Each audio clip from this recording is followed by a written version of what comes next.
side of the stage with Yumpy. We know that he likes to howl. We know he likes to bark during the comms. They had him on the leash. So let him off the leash. Because be allowed to do, you know, things like that are definitely a big part of the equation here. So Kawa and Emil gonna do the fist bump and come out, and certainly, you know, he's got to come out and play with the rest of the players here. So again, you never know, but I mean, yeah, Team Liquid gonna be heavy favorites for sure. So, you know, just gonna be questions abound, like what do they want to play? Are we gonna see any agents? Is somebody gonna throw us a bone and play ISO? I mean, I don't know. it is available. We've gotten the ISO. We got a Sunset yesterday. I love Sunset. So Great two map. of the newest things that we have in the game have been spotted. Still no deadlock anywhere, and I think that that's not going to change anytime soon. No. Unfortunately not. ISO, on the other hand, I think my personal prediction for ISO is if anybody's going to do it, I thought maybe Kong Kong in the next match. Or maybe, like, nobody or something. Kong Kong could do it. Saya player could do it. Yeah, Saya. I thought maybe Forsaken or something would do it, but instead we got something playing Yoru. And Gecko. And Gecko. But his Gecko was really good, by the way. The Gecko did look quite strong, but support staff there from Team Liquid is getting the players situated in their seats, ready to dive into this game. We'll see, of course, what the map selection is going to look like as well. As yesterday, decent amount of Haven, saw that one twice, got the one Sunset, Ascent in the mix, Breeze. Curious to see where we get taken here today. Do we get some differentiation? I'd like to see a Lotus. That'd be nice. Absolutely would be a lot of fun. But I think that's the only map we haven't seen, right? Lotus. Or it's Split. I haven't seen Lotus, haven't seen Split. Split's the other one, that's right. Yeah, but still, I mean, yeah, Haven, of course, it's such a comfortable map for most of these teams, and especially with, like, again, yesterday with Full Sense versus you know, DRX. There's a lot of tape on DRX and the way they want to play it, even with that Viper in the mix. For Zest, Kawa, the coach here on the end, going to be the one kind of anchoring this. I would suspect he's going to be playing controllers, most likely, because that's the player that he's swapping out for. With Kruss, usually was a controller type player, so this should be very interesting, is all I got to say. I mean, who knows? He could be an absolute, you know, just DM demon and come in here and just frag out. I don't know. It's very possible. Time will tell, but the thing that you always have to be worried about is, well, I mean, maybe Mystic, but I was going to say the guy just beyond him, Nats, of course. Yeah. The Rat King, as he was known quite some time ago, all the way back. He was on Gambit. I mean, just the Rat King. Absolutely unreal lurks from this guy. So if he's going to be playing that Cypher, especially with the recent buffs, but even if it's back over onto the Viper, you always have to just think twice, think 4 times about where he could possibly be, because oftentimes you might think once or twice about it, you're going to be wrong both times. Yeah, no, he's just one of the most brilliant lurkers in the world, period, end of story. That's just all there is to it. And he continues to perform even when Liquid was struggling. So, like, this guy is just, he's a natural. That's all there is to it. And he's got such a great mind for the game. He's got such a great personality, you know, that he fits in pretty nicely no matter where he goes. So the real question is again, Keiko, you know, Enzo, Mystic. We know those 3 guys have, some experience together. You're laughing. Why? No, I just thought about, I was going to say, the real question is actually, I guess Kawa could just call a timeout from the desk, and he's just there with the players. Does he have, like, the big red button next to him? Just bam! I guess he just has to raise his hand and alert an admin and just say, like, hey, I want to call a timeout, and then we just get shots of him on stage. I was just thinking about how that all works out. So I suppose that's just how it would he's already have up to be. there. You're right. He's up. They have the coach cams above us for each team, which is awesome because now you can watch your coaches mauled in real time from the studio. But yeah, he's going to be above Fantasy United there, or Fantasy United, and I'm pretty curious how that all is going to work. Does he even call timeouts? I mean, I guess I suppose that he, Is he just going to IGL? Would have to just do it right there from the desk. So I guess we'll find out when that bridge does come up and we get ready to cross it. Is he taking Yes I Can's job? I mean, just full IGLing now. Yeah. Snatch that one away from him. Well, probably not, but maybe he will correct him if Yes I Can is not making some of the correct calls. We'll have to just wait and see how this all unfolds. So obviously not the most ideal circumstances here for the squad, but we're still hoping for a very strong showing, if not the upset, because I think coming into this one, everybody would probably say, like, this is the dark horse team. This is the one that could go on an unexpected run. And if they could do it right here off the rip against Team Liquid, then, my God, all bets are off for sure for the rest of this tournament. Exactly. And I think, again, sometimes in these tournaments, when a team, like, early on, like Full Sense, like Sentinels, maybe upsetting PRX, I don't know. Kind of depends on how you look at it. But with especially with the way that Full Sense came out yesterday, that gets in your head as players. You think, if they can do it, so can we. You know probably how well you match up against Full Sense in scrims. I would almost guarantee these two teams have played each other quite a bit in scrims. So you got to have a lot of confidence coming in here with even against Team Liquid. And you got to think, we want to show the best we possibly can here, so that our names are out there, that people are going to know us. There's going to be clips of us in the future. That's what you got to be looking for here as Fancy United. All right, well, we should be just about ready to get into the map selection here momentarily and see where these teams are going to be taking us at the end of it all. I don't know. I literally have no idea. I mean, these teams can do anything they want. That's the thing about this tournament, right? Like, off season, you never know. Exactly. The only guarantee, like I was talking to William yesterday, the only guarantee that we had as far as maps were concerned was that DRX was going to ban Sunset, and they did. Yep. Everything else completely up in the air. Impossible to anticipate, what teams are going to be looking to do. So we'll have to just wait and see. No, that was... Yeah, you guys are spot on. There was no doubt in my mind either that was not going to happen. There we go. Yes, map pick ban, go, go, go. I need it. My body is ready. All right, well, first ban coming out here from the side of Team Liquid. They're going to be taking away Bind and Breeze off the table as well. Ooh, Sunset? So Sunset available as is Lotus. Liquid are actually going to be electing to take us to Lotus. Sweet. Where does Fancy feel the most comfortable? It's going to be split, so we actually get two of the maps we have not seen at all. Coming through here as Liquid will be banning away Sunset, so no chance for that in a map 3. Haven as well, going to be taken off the table, so Ascent will be our final map. Okay. I'm just happy we get to see two new maps, Lotus and Split, in this event, of course. So really curious to see if anybody's got some unique stuff cooked up. Of course, again, with some of the new roster changes and stuff, and God only knows with Fancy exactly how they want to run things. I'm assuming pretty similar to how they normally would, again, with just their coach playing on a controller or maybe a Sentinel, I don't know, but we'll see exactly what the agent picks look like when we get into it. Well, it's a mild spoiler. I can kind of see, and given the robot hand, I think we can tell what Kawa is going to be playing. Yep. So, looks like he's not going to be going for smokes off the rip here, so somebody else is going to be kind of folding over to pick up those roles. So we will get into the agent select and have everything confirmed for us. See what we've got on either side. Yeah, I'm very curious about this then.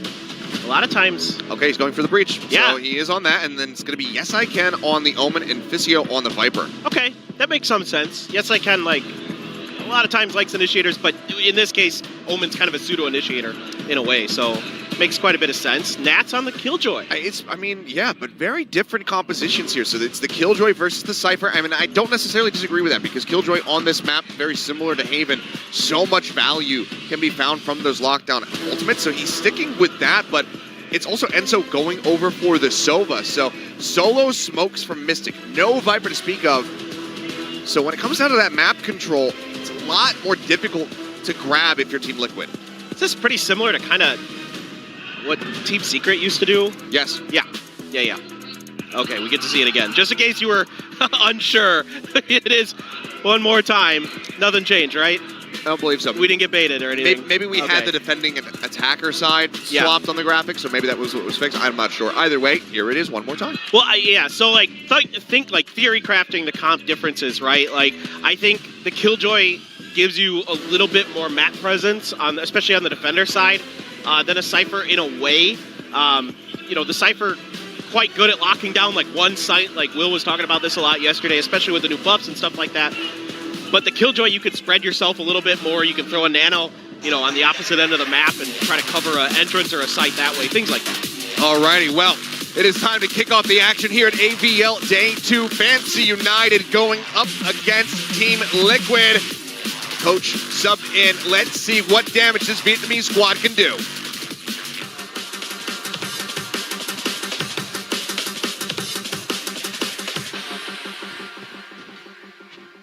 All right. Very, very excited to see what they can get done on this attacker's side and see exactly how they're going to approach kind of a little bit off meta comp from Team Liquid, like you were talking about, without the secondary smokes to kind of cover things. A lot of value going to have to come out of Enzo on that Sova. Get deep behind what Fancy United wants to do with their added layer of smoke protection of those walls and those other things. So off the rip, get the fault line being charged up. And they are very close to an alarm bot right around the corner from Nats. Turret's over in B. Alarm bot now going to be going off, but there's the fault line, does catch him. Okay. Nats able to just continue playing back. Yampy, however, just spamming through the open door and come away with 2 kills. Nats does fall, so C-site going to be broken open, but man advantage is here for the side of Team Liquid. Mild damage here on to Kawa as Vera's going to take a very far forward position. He'll be able to get one as a parting gift, but can't find much else other than that. 3 ghosts in hand. Kawa and Suga just the last players standing. They try to keep themselves in this round. Flash at the ready. Gets sent out. Not going to be able to spot too much. Does get a shot right there into the waist of Enzo. Takes him down to 70, but still more work to be done. Shock Dart connecting. Almost gets the headshot lineup, but can't quite find it. Kawa now trying to stand his ground, but Mystic will shut him down. The defuse will come through, and Team Liquid will take the first pistol. Yeah, an interesting start here for Fancy, just expecting some contact from the Killjoy. Fault line right in place to try to make sure that Nats can't really punish them too much. But it's an immediate door open push through B, expecting kind of the full 5-man stack, using that Cypher smoke against Fancy a little bit here as well. That door in the way, all you can do is kind of spam through there. They've got the angles pretty well lined down. A few off-balance shots from Suka and Kawa there towards the end. Just couldn't quite connect. They had opportunities. They had a little bit of time. Just couldn't find the mark. Fault line in. Keiko just jumping back. No blast packs needed for the exit. Away. Paint shell as well. Not going to find too much damage in the aftershock. Instead of creates some additional space. But scoped in with the Marshall. Finds one. Flash turns away from that one. Goes back in. Gets the tag in on the fish show, which Yampy will be able to finish up. Follows through with the Guardian. Now it looks like they're contemplating going for this swing. From the back, shots flying. They're splitting their targets, so a little bit of damage taken, but Keiko's still able to find one. Bringing forward, and as Kawa tries to set up for that flashpoint, will just get taken down. 3K for Keiko. A 2-0 start and a flawless round for Team Liquid. It seems like Team Liquid has a pretty good bead on exactly what Fancy United wants to do here off the rip. I mean, it seems like to me they've read pretty well both rounds how exactly Fancy United wanted to approach it. With the crunch onto C from the door. And then here, just kind of expecting this push. And Keiko clean, mostly, with his Marshall. A few missed shots with the Guardian from Yampy, but that's okay. No harm, no foul, because they come through with it with everything intact. It's flawless other than the armor. Smokes down, there's the paint shells out. Paranoia sent through as well. Heavy threat forward over at A main. A wrap around. Keiko rotates in towards B, where all of Fancy United are getting ready to try to push through. Smoke does come down. Barrett getting out in front of this one. Does get the kill. Takes out one. Swings forward. Mystic able to gun him down. Takes a decent amount of damage, though. So far, it's the 1-for-1. Aftershock off the plant for the time being.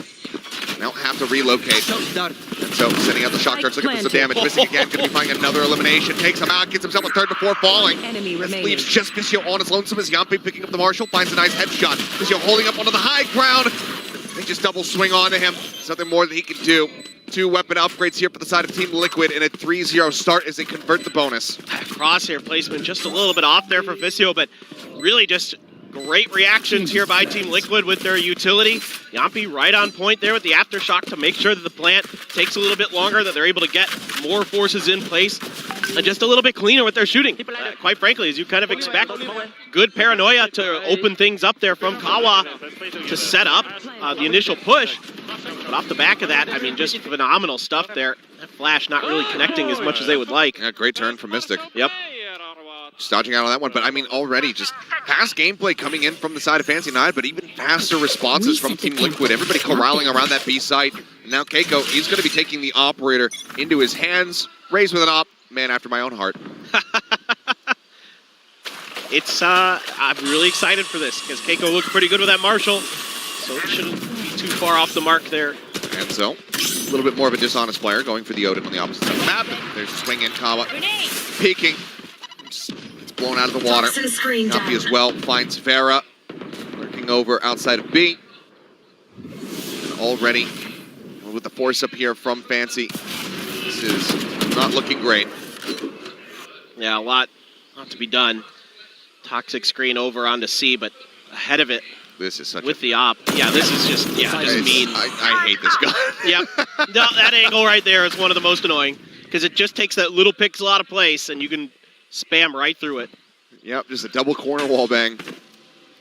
That's the Odin for you. And then you can move over into tree and spam through there. Max penetration, and you just swing out, finds one. You will be able to take down Yuppie, so no flawless to be found here. But work cut out for him with the spike. Even though it's just in front of him, still seems like it's unattainable, and it is. And so with a 3K, we'll take TL to 4. That looking really, really well coordinated for Team Liquid. A little bit concerning, them not quite being aware of some of these angles on the map that they can take with these powerful guns. And like you said, they force bought, so things a little bit going to be off the mark in terms of the rotations of the guns and the economy. And I did see Vera trying to buy a Vandal there, and he also had a Showstopper, so I'm curious if he's just going to pass that over, if they're going to go for some kind of set play here. So it is a 5-man stack. He's still going to hang on to this Vandal, yeah. Hero rifle. Yeah. Going for that ace thrifty round, you know?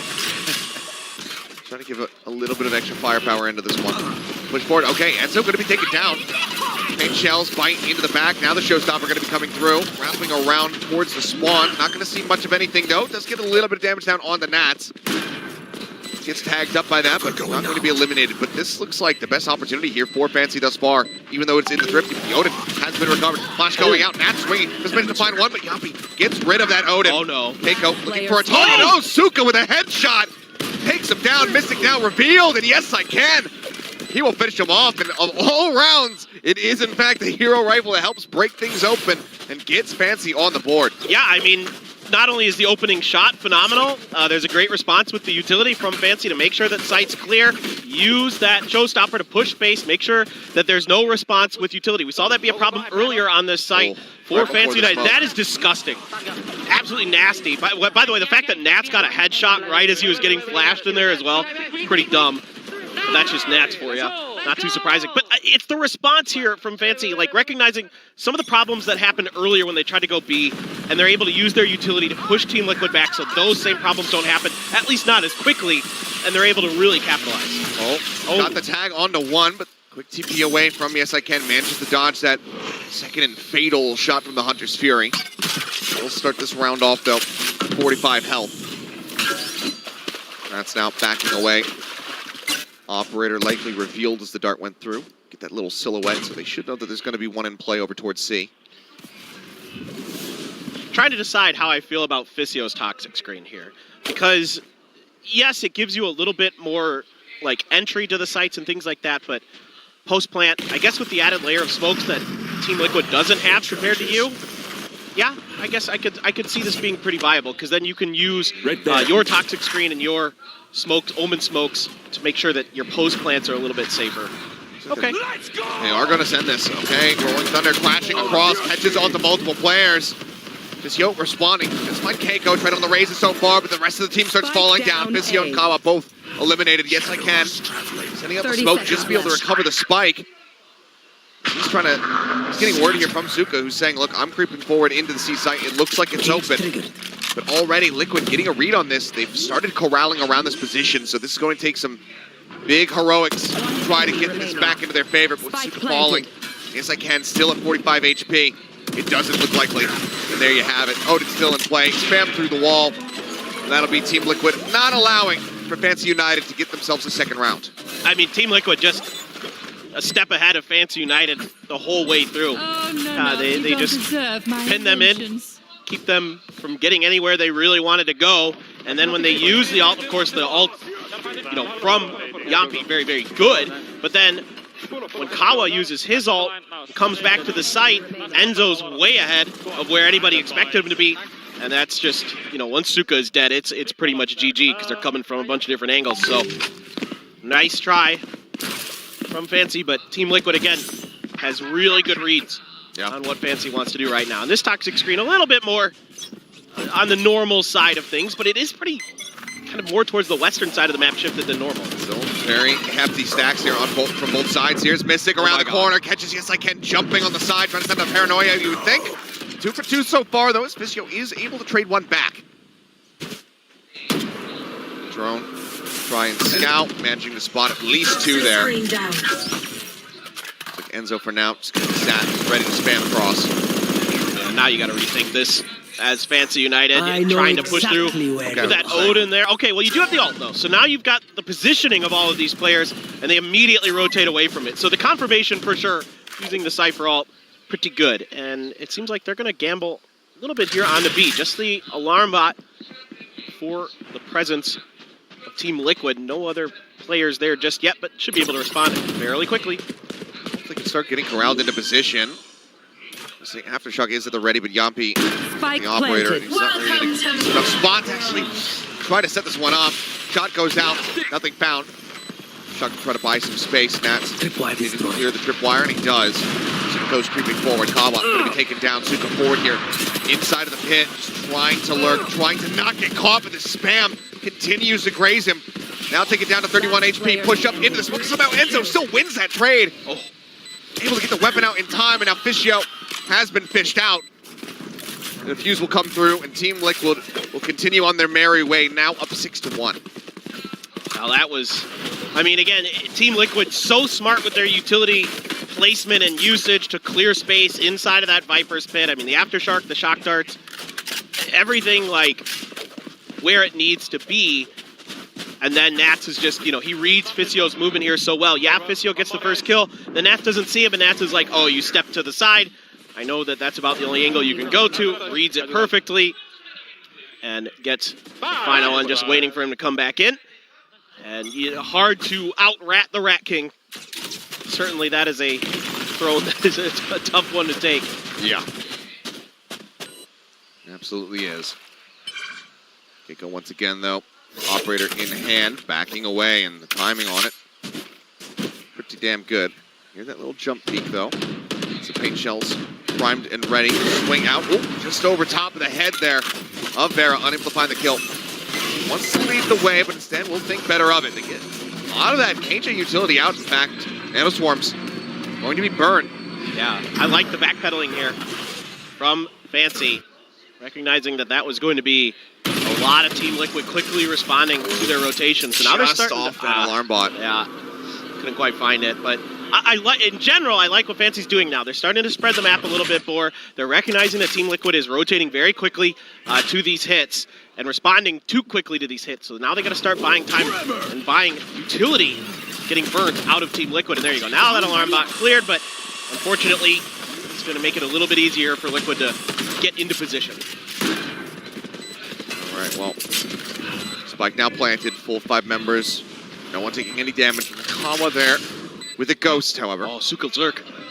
He's lurking through. Yampi just on the side. Is he actually going to check for it? No, he doesn't. He doesn't check the right side, and Yampi manages to find the kill. There, however, trying to angle the side. Comes up with 2. Fisio going to be fighting 1 as well. A 2v3, an operator in the hands of Keiko. Last packing forward has the shorty. Only gets a smattering of damage across, and as they swing the corner, they will take him down. 3 members left standing. Fancy United finally get themselves a second round win. Yeah, looking much better this round here for Fancy. Again, spreading the map, and even though Suka gets caught by Yampi, it's still a good idea. It's still something that you've got to get into Team Liquid's head, that you are going to be able to spread the map, that you're going to be able to come from flanks and unexpected angles potentially, so that way Team Liquid can't just insta-respond to your plants, to your attacks. You've got to buy a little bit more time and space, and this round was much, much better in that regard overall for Fancy United. Very nicely done. That's Vera looking sharp too, by the way. Great turnaround on that one. after Suka gets dropped. Forward push out here from Liquid, trying to take some space around B, but no one to receive that pressure. Alarm bot will alert. Snat starts swinging back around here. Oh my god, the door. Paranoia sent through. Suka this time going to be the one who's trying to get the catch. Has the cam set up, but they think better of it. There in the meantime, just pushing forward, expecting somebody to be playing close. No one going to be found, though. Showstopper going to be burnt. Doesn't find any value. Hunter's Fury now crashing across. Gets the tag on to one. The follow-up shot is good, and Kawa taken down. That's the breach. That's the flashes out of their hands, but the spike is still ticking. Vera forward here in the smoke, trying to get the timing, trying to get the catch on the Enzo, but the covering fire from Mystic is just too damn good. Swung out wide, unexpected. Now the full flash connects on the Suka. He falls, Nats finds the kill. Fisio trying to hold it down, turns its sights over to Waterfall, but cannot line up the shot. And the Yuppie swinging close. Will finish off, yes I can. The fuse comes in and TL get themselves to 7. Just kind of over-guessing themselves in this round is Fancy United, getting a little too eager with that Showstopper in particular. Kind of expecting, again, this time they're expecting the fast rotate from Team Liquid, but Team Liquid pumps the brakes a little bit. They say, okay, we're going to buy a little bit of time here. We're going to check for our flanks. We're going to check our angles a little bit more. And you know, again, it's like a timing read here from Team Liquid that's just a little bit better. You can see that experience from Team Liquid showing through in that round, where they quickly adapt to what Fancy United had shown in the previous round in terms of their mental state. Once again, rifles and a ghost here. Kawa just going to be taking a little bit less firepower. Still has that full usual though. Paint shells to the back of Rubble. Vera able to find one before getting taken down by the operator. So Enzo out of the fight. Swing back through though. Mystic forward and Rubble comes up with 3. Fisio can only get one before falling. And now Suka says, all right, well, I guess I have to try to just meet them here. It's a high-low stack and Mystic will claim a 4K. As TL, no signs of stopping. 8-2. I mean, it's just clean there from Team Liquid. Just everybody in the right place at the right time, hitting their shots. Mystic absolutely nuts around the corner. Keiko, quick with that operator to back it up. Good flash there to set up Mystic as well. And trying to get a little bit ahead of it. Visio, but Mystic just so clean with that Phantom that round. Even able to get his headshot down before Keiko get his op shot in on that final kill. Good usage of the boombot by Keiko to isolate the last couple players of Fancy United, just make it that easy. But not much to say about that round other than Team Liquid just read them like a book. You spotted on the drone. Good value for Enzo. Gets in a position to try to utilize this once again. Yeah! Ready to open up. Gets a little bit of damage there onto Kawa. As the door will get tapped, they're just trying to stop him from spraying. And it has worked. He'll back away for the time being, but so too will Fancy and Keiko. That's 4 outside of B. That spike going to be spotted. Another great shot. This is unfortunate for Kawa. Toxins going up. Just keeps getting the short end of the stick. And to make matters worse, Nats has his ult on the back of all this. So yeah, okay, you've kind of identified the open site, although of course there is the Killjoy utility that you're going to have to clear out. I don't know if they're going to get that done just yet. It seems like they're really not accounting for it. The nanoswarms get popped. Don't take too much damage, only a little bit. But yeah, now you got the lockdown to deal with. Yep, lockdown's going through. They will be able to get the spike planted and can try to back away from this one. Time's dwindling. They have to make it to the opposite side of Mount. It looks like they just about will be good. Suka, however, going to be left lingering forward. Got the reveal out, but the push comes in from Mystic.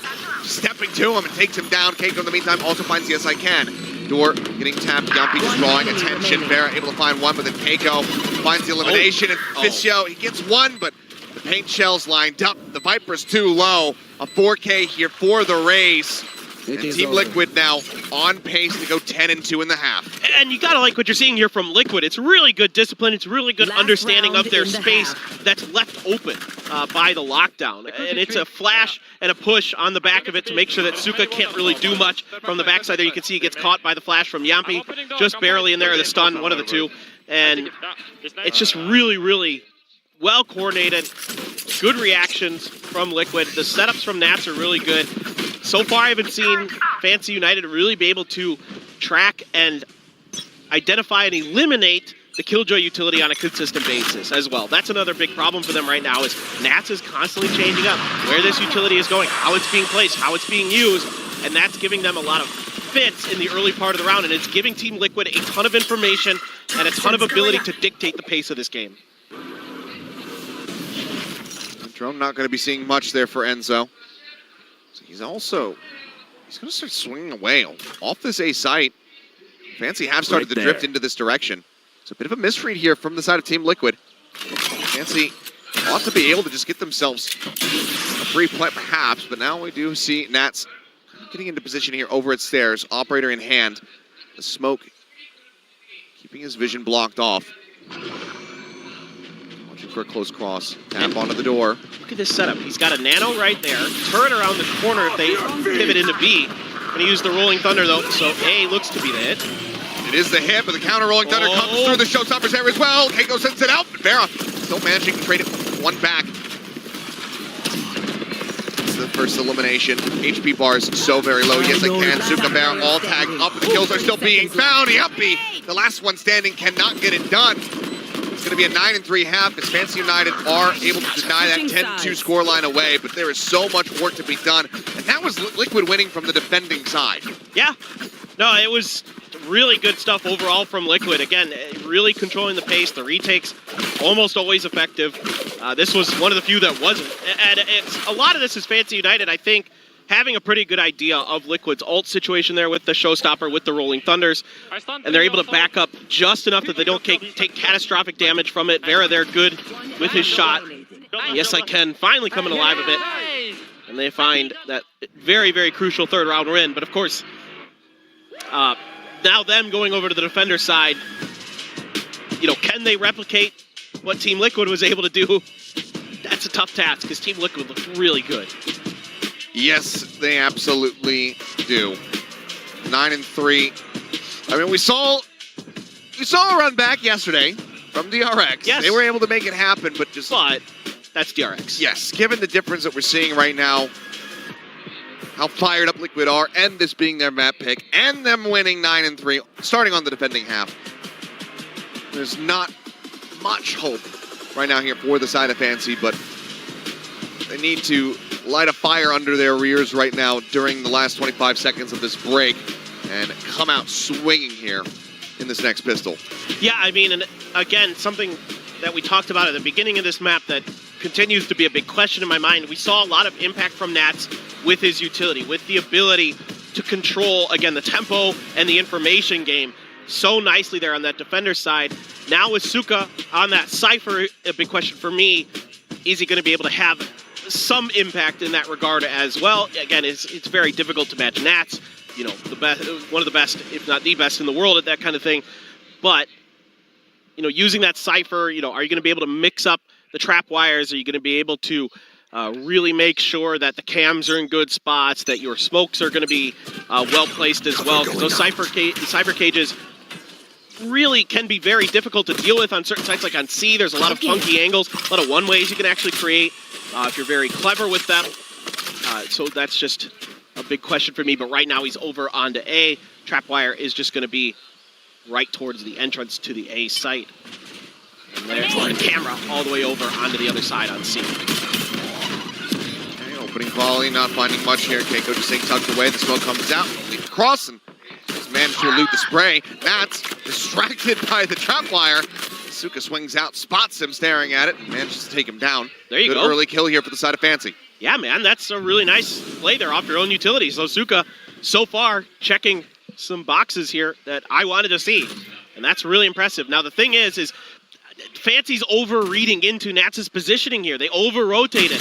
They've got two players that came over now. Yes, I can on his own. Okay, Paranoia connecting. As I can, just having to back away here in towards Waterfall. The 4 players of TL remaining now. Taking over this C site. It's a good double push. 30 Keiko seconds and left. Mystic swing their way here in towards the back. Vera and Yes I Can just the opposite side. Clara onto the boom bot. Mystic staying quiet. Does not alert them to his presence. Keiko turns back around, finds one. The dink is there. Mystic cannot get that second kill though. But the paint shell certainly would if Vera was a little bit further forward. Ends up dodging that one out. Kawa trying to swing around from the flank. Cannot find the elimination. Yampi will get the double cleanup, and it's going to be another pistol round going to Liquid as they hit double digits. And the tech usage here by Mystic, so good to just hide himself in the corner, and the awareness just better for Team Liquid, like the understanding of the spacing of the map, the way that the utility creates the spacing. And the funny thing is they're the team with only one controller. They don't have two. Usually you would think the team with two controllers has a lot more ability to sort of dictate the space and those kind of things. But instead it's Team Liquid doing it. And they're so smart, they're so savvy. And these guys looking so clean right now. Even with the deficit, not going to be seeing a force up here from the side of Fancy United. Just one sheriff in the hands of Vera. Nats for the time being looking to play this out rattly, and oh dear God. Oh no. But I mean, trigger discipline doesn't matter. He still manages to mow down 3. Gets those eliminations. Mystic trying to find the last 2, and he shall. A blink and you miss it round. As Team Liquid will very swiftly get themselves up to 11.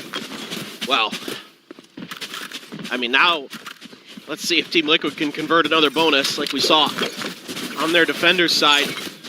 Nothing too much to write home about here as Fancy United once again on their eco after a pistol loss tries to rush B.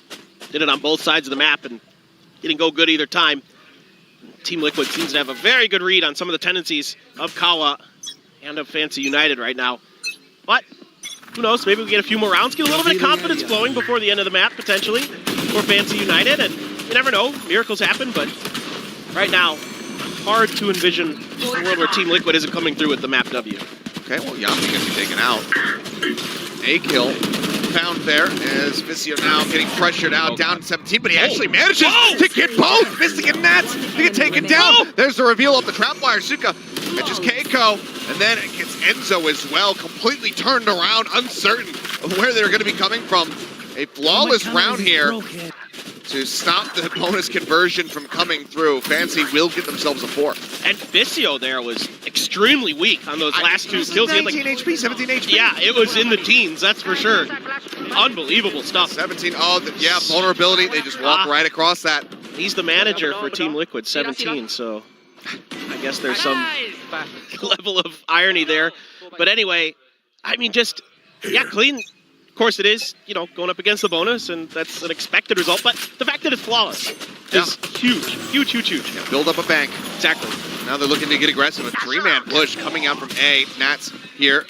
One player that's going to receive now knows that there's going to be pressure out from B. It's only going to be good for 1 this time around. Yes, I can. Does get taken down. A little bit of damage onto the others. Keiko does find Suka. The C site broken open. Now a 3v4 attempted retake coming through for Fancy United. They're anticipating Vct here from this angle. Know that he was the one playing outside of B. The creep forward. Swing on the corner, about to come through. And, yep, paranoia, not necessary. That guy already dead. It's the thought that counts, Achilles. You cannot blind that which cannot see anymore. Kawa taken down. Now Barrett is trying to see if he can get something done here. Will not be able to find an additional kill. Mystic will be the closer once more as Liquid get themselves up to map point. Match point. Clean. And again, even with these multiple layers of smokes and utility, Keiko's just able to get around it. He's able to navigate himself. Look at these flashbacks right over anything that Suka had set up. The smokes, the trap wires, all of it dodged. Learning from the previous round. Yep, exactly. And it's just, again, the instantaneous adaptations that Team Liquid makes to anything they see that Fancy United does well. Because Fancy United has yet to win more than 1 round in a row. That's it, just one. Yeah, that's it. They've been very scattered. For now, just forcing them back with a little bit of pressure outside of C. That's again starting to creep forward over towards A site. This time, give the position to the trap wire. I don't think that Suka is going to be able to get a free kill on him, but if he can find something, that neural theft is available. Very much help the rest of his squad, but given that he's going to be completely surrounded, being able to get the 1 kill, then get the ultimate off, seems like it's going to be a bit difficult for him. There's the reveal. Tag on to Keiko. Farah making presence known here at stairs, spamming across, not going to be finding too much damage. Cyber Cage pop, creep back through. Keiko strikes him down. Nade up over the top, gets the kill on Avera. Ran right into it. Keiko looking for a third, cannot get it. Vct continues to excel. It's the elimination, and the bite is not connecting here onto the plant spot. Lockdown now rolling through. They have to pull back. Vct trying to swing around. But Yes I Can is ready for that wraparound. Gets the punish, gets Yumpy as well, and suddenly it's all on Nats. Well, this is definitely Nats' wheelhouse. So smart here. Already has the nano. Pops it. Just trying to keep his position a mystery. He's eating damage from his own nano swarm. Spots one, gets the kill, has to try to relocate, but isn't fast enough to dodge. Vct will find him. The game will continue. Fancy United fighting back in round 17. They get themselves up to 5. That is such a cheeky setup he had there. Pops the first nano off the contact from the turret, just in case, to buy a little bit extra time. The second nano to follow, he takes it himself so that they don't think he'd be there, because who is sitting their own nano to take damage and, you know, try to hold down a post plant like that? Yeah. Well, Nats would. That's who. It's great. I mean, it entirely makes them think, like, okay, he's not playing with line of sight. Exactly. He does not see the spike. He's entirely going off the turret. Yep. Smartly done. Not enough to get them to win. But, I mean, had he been able to 180, kill off Vct, that was going to get very, very dicey. He's so clever. He's just unbelievably clever. Showstopper from the shadows. The ult's available at the moment here from the side of Liquid. A plethora still here from Fancy United. Hit, not yet invested. Maybe used for a retake if it comes down to it. Just push out the cyber cage, and he's even stunned up, and Keiko still finds the headshot. Showstopper now coming through, looking for a target. Gonna bounce around the back, goes over towards ramp, spots him, sends it, but it's gonna be landing too short. Boombot in the meantime gets some damage down. Keiko gonna be at 7 HP, and as he sprays through, gets Vera as well. Drop comes in, Kawa arrives at backside. Weapon drawn out, Yumpy can't find, but Keiko now technically on for an ace, but will fall. Vct gets the elimination. Does he invest the pit? Yes, he does. It comes through. Mystic around the corner. Yes, I Can flushes him out. Enzo. Odin in hand. Searching. Sends out the drone. Spots him for a quick little moment. Oh, no. Sprays across. Finds one. He got it to half, however. The retap. But suddenly, he's going to have to start sticking this here pretty soon. Dart goes forward. The swing out, and Enzo draws down fast enough to get the clutch and close out the map. 13-5. Team Liquid have arrived. They close out their map pickup Lotus in clean fashion. Yeah, and a lot of things going the way of Team Liquid. You know, first and foremost, the mechanics a little bit cleaner. Sometimes we saw the crosshair placement a little bit off from Fancy United. And again, they don't get many opportunities to play on stages like this, so certainly got to imagine nerves are up there, especially going up against the likes of these players who have storied histories in the VCT.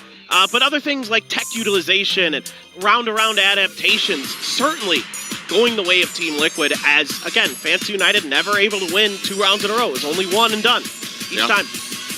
Well, unfortunate here for Fancy United, but just got to be able to shake off the loss and get ready for the next map. They do have their pick of Split coming up, so that's where they're going to be feeling the most confident, the most comfortable, and where they could potentially enact their game plan and try to get the win and extend this all the way over towards Ascent. But Liquid right now, the firepower on display is looking damn scary.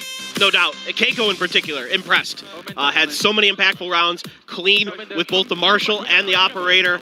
A lot of really encouraging stuff here for these Team Liquid. Of course, with Apex, yes, he fits in well with Mystic and Enzo, but there seems to be no lack of coordination, at least so far, with the other 2 members, with Nats and Yumpy seemingly right in place. Yep. Everybody's utility pretty well coordinated, I thought. What else can you say? It looked great for Team Liquid. Yep, this core very much coming together quite well for the side of Team Liquid. Perhaps this next map will test them a little bit more, because Lotus definitely looking very comfortable for them across the board. I mean, good God. I mean, yes, Keiko, he walks away with the highest ACS, but Mystic was probably the one who was impressing me the most. Same. Given his willingness to go aggressive and how snappy he was with his decision-making moment over moment. Really good to see, because I think the last time I got to cover Mystic, it was not the case. That was a while ago, but this looks like he's going through a bit of a renaissance at the moment. Thank God. I think it's a very big improvement. So I'm looking forward to more plays from Mystic like that coming up into the next map, and as well as for the rest of the tournament. Yeah, and for Fancy United, there were moments that we saw that they looked pretty good. Vct had some really impressive rounds. I am a little bit concerned with the way that they use their smokes, because if you think about it, they actually had 3 smokes because they had a Cypher in there. it didn't seem to really coordinate and stack very well. It didn't seem like there was much depth to how they could have used that natural advantage they have in terms of information and space, maybe a little bit better with that, but still things to work on. And again, it's difficult because you don't have your normal roster, the roster you've been practicing with. Your coach has to sub in, and he struggled, let's just be honest, and that's kind of to be expected. Yeah. Well, very impressed by Fischio. Strong performance from him. Yeah. We'll see how things look, though, going forward into Split. Curious to see what the composition is going to look like. Do they continue with this, this double controller? I think it's very likely. So we'll see if maybe they change those rules up. But either way, we're going to go to a quick little break. We'll be back in about 10 minutes. And then we'll dive into map number 2 to see if TL, if they can close it out with a 2-0, or if Fancy United can extend this series all the way to Ascent.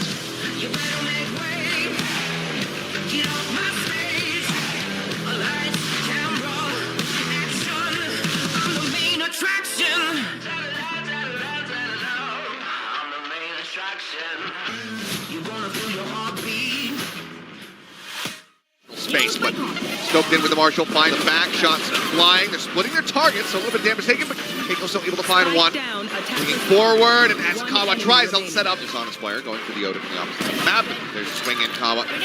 Big, this is with the op, this is just mean. Dax here on from both sides. Here's Mystic around the corner, catches Yes I Can jumping on the side, trying to send up Paranoia, you would think, and he doesn't check the right side, and Yuppie manages to find the kill. There, however, trying to find any value. Hunter's carrying out, crashing across, gets the tag on to one. The follow-up shot is good by the operator, so Enzo out of the fight. Swing back through, though. Mystic forward, and Rubble comes up with 3. And it has worked. He'll back away for the time being, but so too will Fancy. And K tension there, able to find one, but then Keiko finds the elimination, and Fischio. So A looks to be the hit. It is the hit, but the counter rolling thunder comes through the showstopper's hair as well. Keiko sends it out. Play this out rattly, and dear God. No. But I mean, trigger 3 gets those eliminations. Mystic trying to find the last 2, and he shall. Mỗi sản phẩm của VTVK xem miễn phí và bình luận trực tiếp trên online, nền tảng livestream các giải đấu thể thao điện tử. Cháy từng khoảnh khắc cùng với các streamer.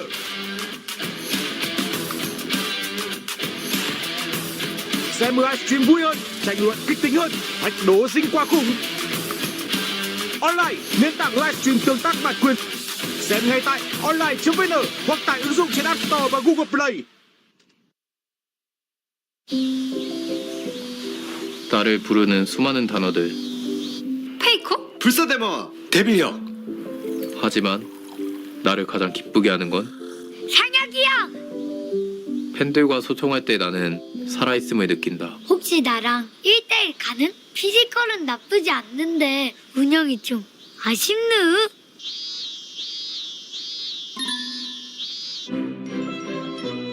선수들과 직접 소통할 수 있는 개인 방송과 구독자 Q&A까지.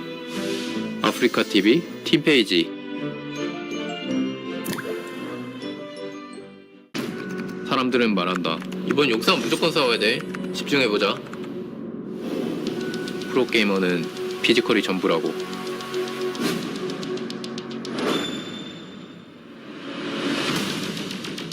빈틈없는 운영, 변수 창출을 위한 뱀픽, 상대팀에 대한 분석까지. 승부는 싸우기 전에 결정된다. 분석 완료.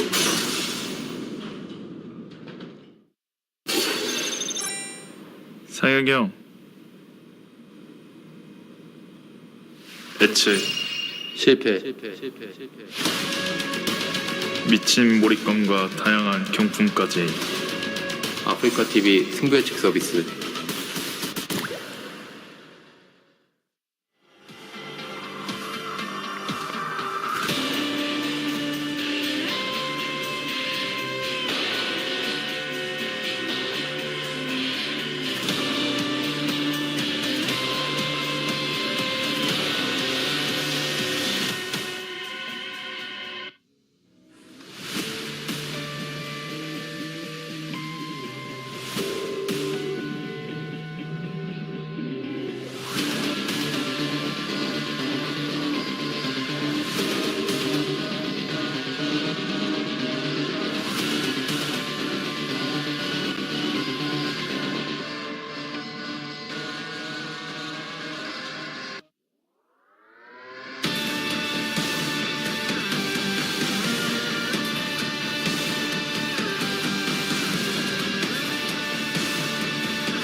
And we are back. It's time for map number 2 here in our first series of the day in Group B. Fancy United falling to the wayside, 13-5 in our first map of Lotus. Team Liquid came out the gate swinging, and unfortunately for Fancy, at no point were they able to string 2 rounds consecutively together. Team Liquid was just constantly coming back with the right answers.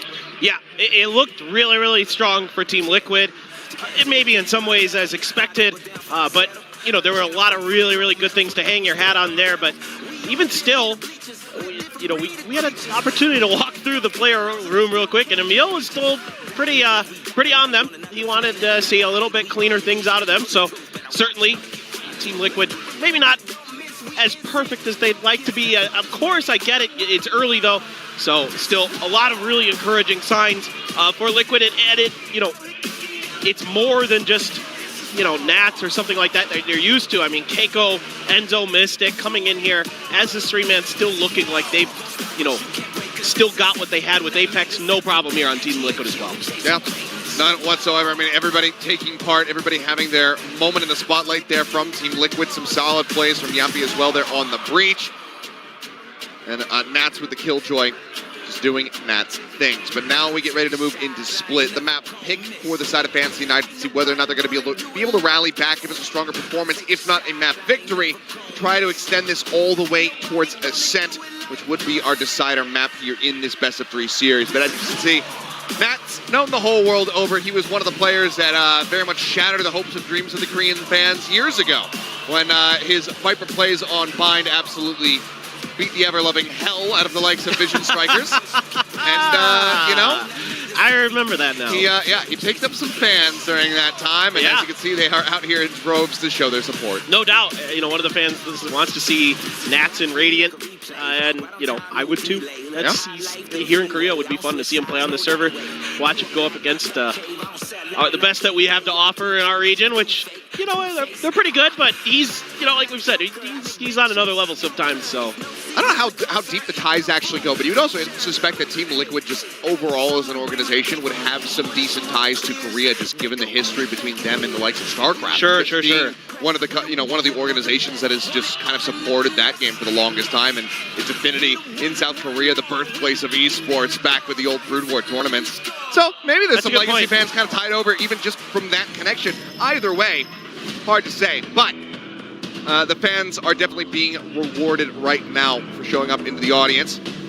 We will get into the agent selection here for Split and see what we've got. So it's actually going to be a Sky Sage composition for the side of Team Liquid, and we get Nats on that aforementioned Viper once more. Oh, really interesting. I mean, the Viper, very exciting to see for Nats. I was curious if maybe he might try the Cypher, but since you've got the Sage in there, definitely not going to be going for that. That's really interesting. A lot of, most teams these days have been opting away from the Sage on Split. Bit of a legacy pick. Yeah, exactly. And I'm really curious to see exactly what they're going to try to do to keep things in check here against Fantasy United. With them starting on the defender side, how are those walls going to be used? That's really kind of the big key piece of that puzzle for that Sage. Like, where are you going to get that value? Are you going to try to cut them off, just make mid a little bit more difficult to work with? Of course, now with the double layer of controllers as well, it's going to be even more challenging for Fantasy in the information gathering department, it feels like. Very much so. Well, do or die time here for Fantasy United. Need to win on this map to extend to the series. Otherwise, they may just find themselves in the lower bracket. Let's see if they can get it done as we hop on to Split.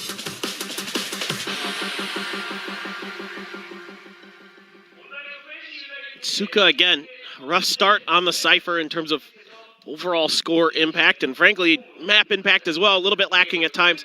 Let's see if he can maybe pick it up here on Split, see if this is a bit more comfortable for Fantasy United. Lotus certainly felt a bit off kilter for them. Gun situation, it is going to be so far just one Ghost. So yes, I can. Otherwise, a heavy investment into the armor and the utility. Kawa just having to stick with the classic, going for full util. Yeah, let's see if he can have a little more impact with the breach util. This go around. Mystic. Get the catch onto him. He's going to take a couple shots and he will be able to back away. Gets the tag there onto Kawa, and yes, I can. Vera as well. Getting a bit of that. Being Vera to go for the entry. Goes rolling forward. Aftershock to try to clear the way. Some spam from Enzo up in heaven. Classic not going to be finding too many connections though. Counter spam will go back towards him. Plan's going to be coming through. Relatively clean entry so far here from Fantasy. The rotation still going to be coming through. You can see Suka, a very deep lurk, still out in mid. And we have so many players from Team Liquid, poking their heads out, trying to go on the hunt and spot him. Seems like Nats has a pretty good idea. When he comes in, and he will be able to claim the kill. It's a little bit of damage. Heal going to be used. Enzo keeping himself topped up, I believe. Maybe that was just the K. Either way, they start working their way back in towards this site where everybody has taken damage on the side of Fantasy United. Yappy's everybody one, Mystic getting one apiece as well. Nats will find himself a second. Visio suddenly the last one standing. Oh, double push out through the wall.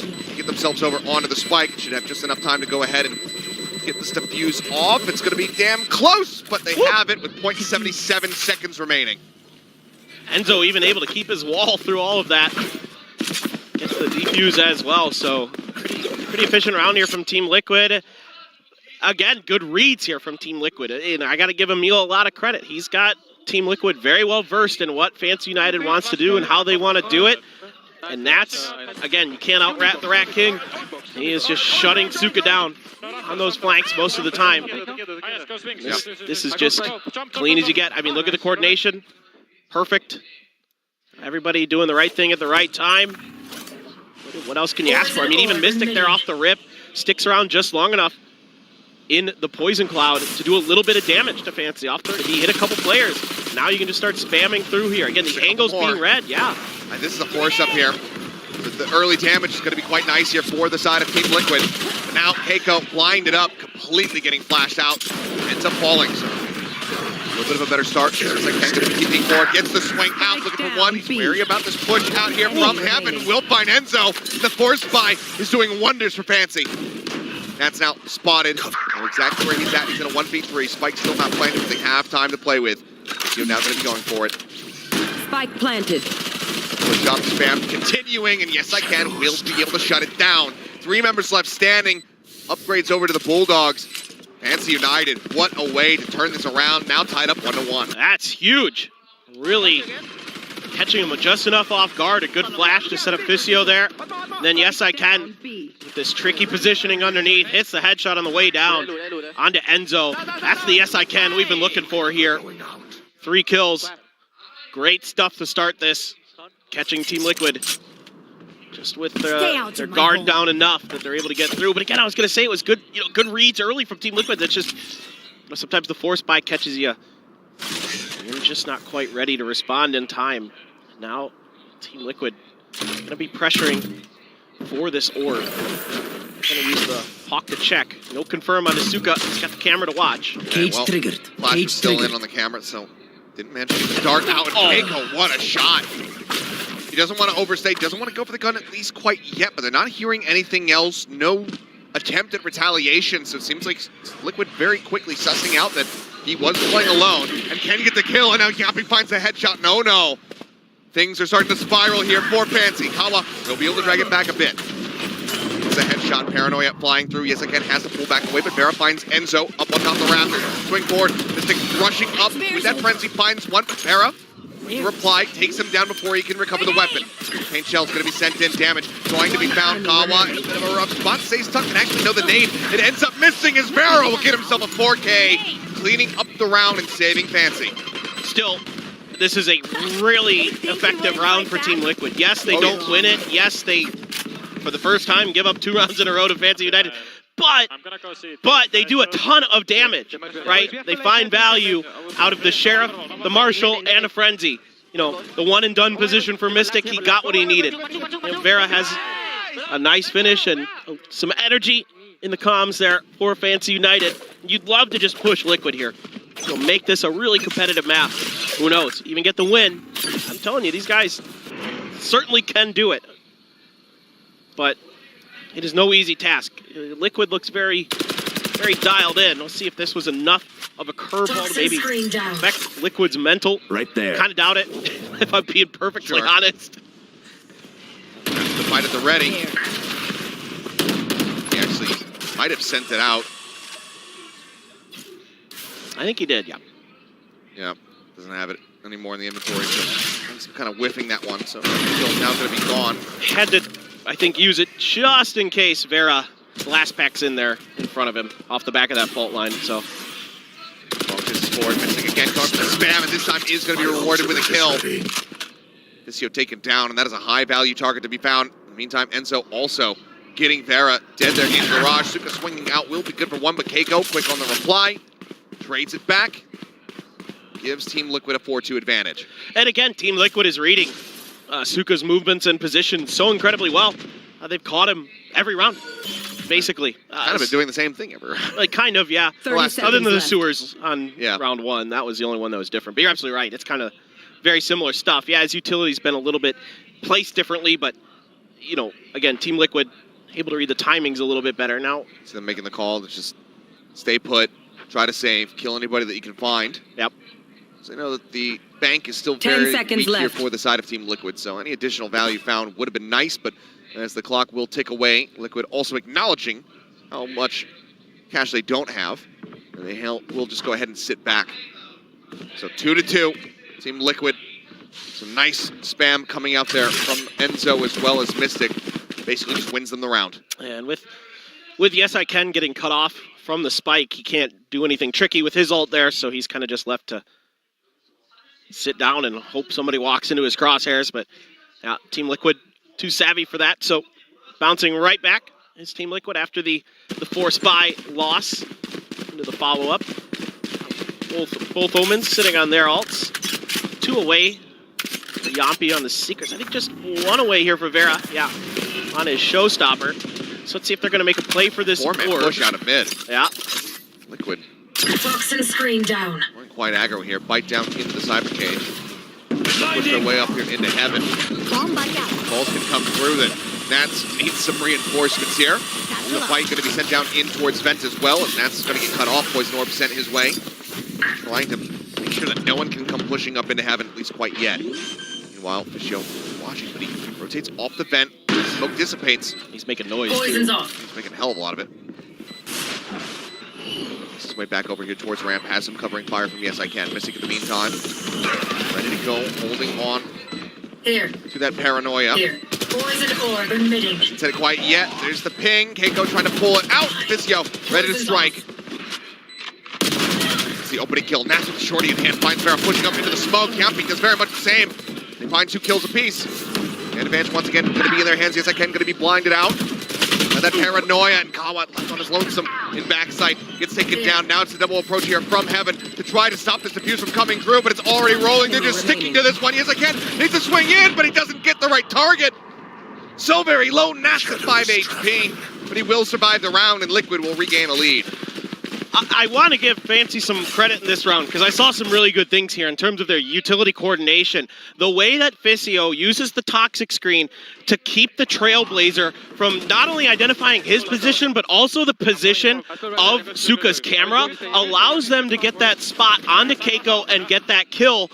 And so the initial setup there, the read on how the retake was going to start, pretty good here for Fancy United, but the coordination, the way that Team Liquid plays for the trades and plays, a little bit tighter with their formations helps give them a big time win. And frankly, their gunplay is just a little bit better right now. So those kind of things are giving Team Liquid the advantage. But I saw something really good from Vance. And they fault line backside. Mystic shifts over towards Ali. Paranoia goes out. He's going to TP in.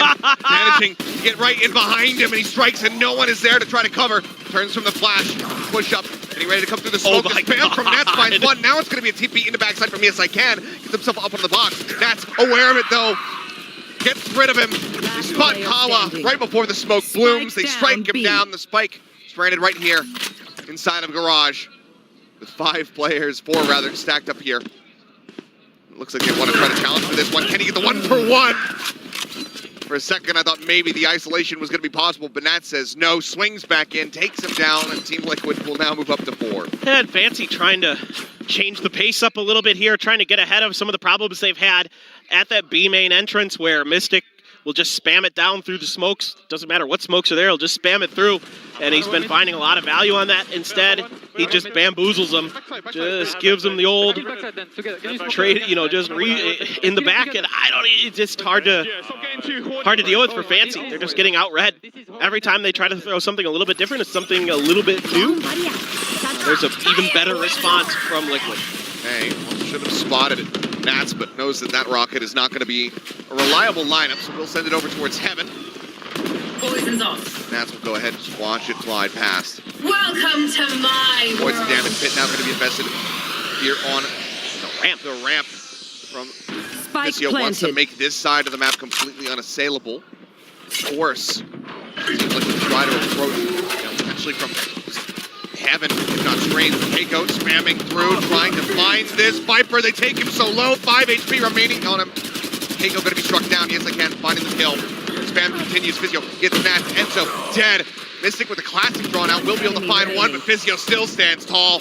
Now it's all on to Yampi. Finds one. Tries to get the third. He does, but Fisio narrowly gets the elimination, stays alive with 5 health, and Fancy will win the round, but my goodness, what a nail-biter. That was so close to not working. If Fisio gets taken down early with that pit, this round is completely different. But it is a good read from Fancy United, expecting these quick rotations, these fast lurks from Team Liquid, and the Viper's pit is perfectly placed to counter that. So the read there is good. Yampi still almost takes things into his own hands. Unbelievable stuff, and 5 HP there. Just barely, but oh, they're reading Mystic's push out this time. Ready with the snake bite before the poison cloud. Yeah, took a bit of damage there, but not too bad. Not enough for Enzo to want to commit the heal. We'll be saving that for now. How dare he? He's a sage. Oh, no, he's used it. Yeah, I was going to say, he'd better. At this point, use it early, slow down the pace of the game, and then hope that you can get another one online. Also 2 away from having that res. Okay, Suka trying to lurk forward. Keiko does get the kill, but in the meantime, B-site is being taken. Enzo taken out. Mystic swings his way forward. He gets himself into garage, finds 1, finds 2, gets himself a 3rd. Fancy United don't know what just hit him. Mystic, his relocations continue to just be absolutely on point. The man's an after image. You just never know where he's at. On for another 4K. Looks like he's considering challenging for it. Has the paranoia. Sends it wide though. Barrett gets the headshot now. In with a pitch. Spots Nats. But he doesn't know 30 where seconds Yampi's at. left. He's still got the boom bot and the paint shells. If he can identify this position, he should be. He'll send Oh my God! through, but he gets the full flash. Tucks back around, and Vera brings it back from the brink of 4K clutch to tie it up again. Okay, that round was nuts. That's one of my favorite rounds we've had here so far today. Unbelievable stuff from Mystic, first of all. Again, this guy just teleporting all over the map, it feels like, but he's using the utility of Fancy United against them so well. He's sneaking right behind them, but he hits the first one right as the flash is landing. He just kind of pre-fires it, just finds a good timing, and then is able to sidestep the push out from Yampi just enough to buy himself that extra time to regroup, reset, and get that final kill. Well, we will get our first timeout of this matchup here as Team Liquid, Coach Emil, wanting to call it. Because, yeah, this is starting to get away from them a little bit here. Had the run back, that 4-2 score line, but giving up 2 in a row to Fancy. Yet again, not good enough here, it would seem. So, wants to pump the brakes, get them refocused, really identify what Fancy's doing to scramble up the team. Yeah, well, I mean, look, in that round, you give Vera just enough opportunity with the 1v1s that he's clean enough to get it. And I think you're maybe a little bit overconfident there as Liquid in that round, you know, offering those slim opportunities, but just enough. And he's good enough that he's able to connect with those shots and completely change the dynamic of this map here. It looked like maybe Team Liquid was going to start to go on a roll. The money was starting to get really dangerous for Fancy United, but because of that, they're able to keep themselves in it, get another buy. Mostly half armors, but still, that's fine. Yeah, this is going to be a rush onto A. Well, at least a slow creep up, but it's a full 5 stack here. Keiko's got his ult though, man. This is scary. Okay, that dog can hold multiple players. Showstopper going to be sent out. He'll not going to be found. It's actually going to be Yampi who claims 2. Just holding things down and ramp. Keiko with the Guardian in hand. Will be able to get a 3rd kill. Now Spike trended on top of the Sage slowed. Nats will find Fisio. There. And it seems like the timeout, it worked. It did. And I think that the call here was to just react to the initial pressure a little bit faster from Fancy. Fancy really wasn't pushing and pulling the map. They weren't doing anything super tricky. Just crunch them on contact, use that ult, use that superior firepower with the cross angles as well. And they nailed it. That's all there is to it. Team Liquid, beautifully thought out. Well, now we have 50 seconds until the round ends. Yes, I can. Just going to be tucked back over towards that attacker spawn. Once the hide. You want to know a fun fact? Sure. Coach Emil Yeah. has played on this stage before. Yeah, I know. All the way back. For those who don't know, he used to be an Overwatch pro player. Yeah. playing in the Contenders 30 Gauntlet back in seconds left. 2019 on this very stage. So I'll have to ask him how it feels to be back here once He again. tweeted about it. That's the only reason I know. Oh, okay. I didn't know Yeah, he yeah. tweeted about it. I Didn't see that. otherwise I would have had no idea. Super neat to see. Again, you know, so many players, Ultimate is ready. some that we'll be seeing later on as well, Yep. starting their careers here. The Yep. likes of Saya, Play, Carpe, whatnot. 10 seconds left. A lot of players have passed through these halls.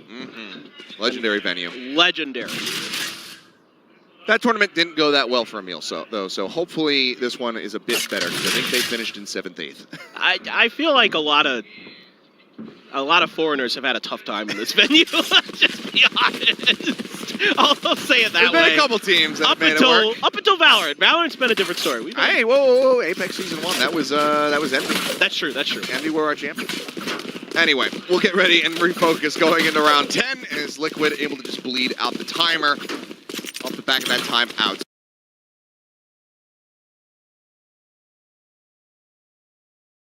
Timeout. So looking.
Steady the aim. Keiko a little bit faster.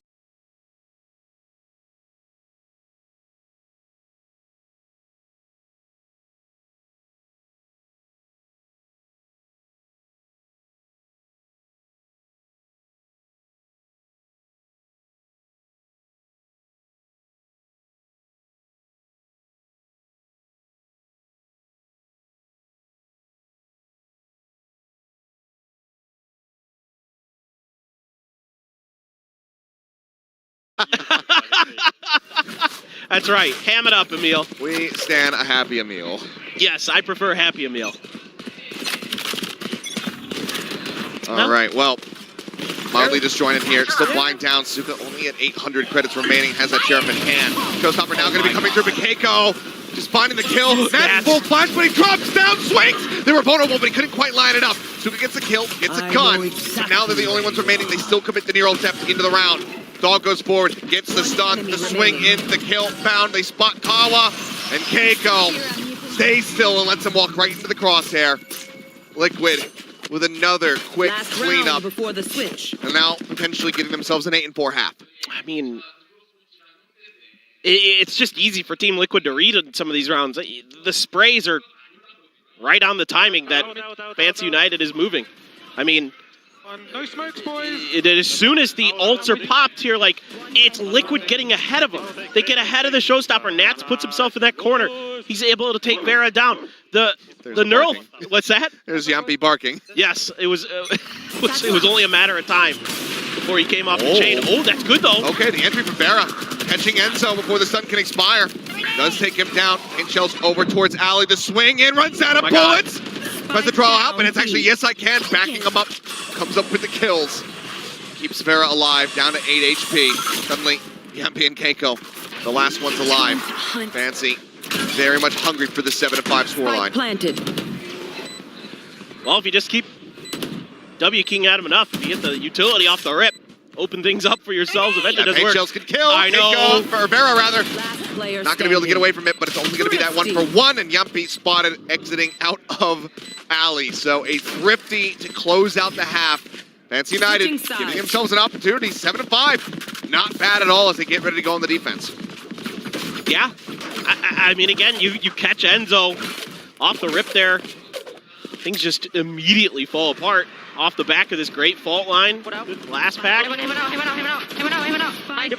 than that, I mean, can. they saw, Oh, they so saw good. Mystic as well, so kind of sussed out that he was still going to be somewhere on the site rather than back into the alley. So able to help get the kill with Yes I Can joining in the fight. Yep, good communication, good coordination. That time from I mean, honestly, a 7-5 half. Not bad. Not bad at all. Not bad at all. You'll take those for sure. So definitely a few of those rounds, it looked like they got read pretty hard, but a few of them, they're able to punch right back. Do some, a few mistakes here and there with some of their utility, but that round was different. Fault line right on point. That time Kawa, again, the coach stepping in today. Yeah, it's been a little rough for him for sure, but that time, thumbs up. Yeah. Very nicely done. Thrifty of all ways.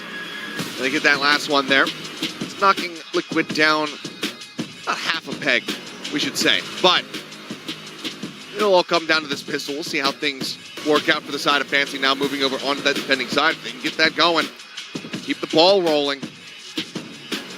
Maybe, just maybe, they could actually extend this all the way to 3.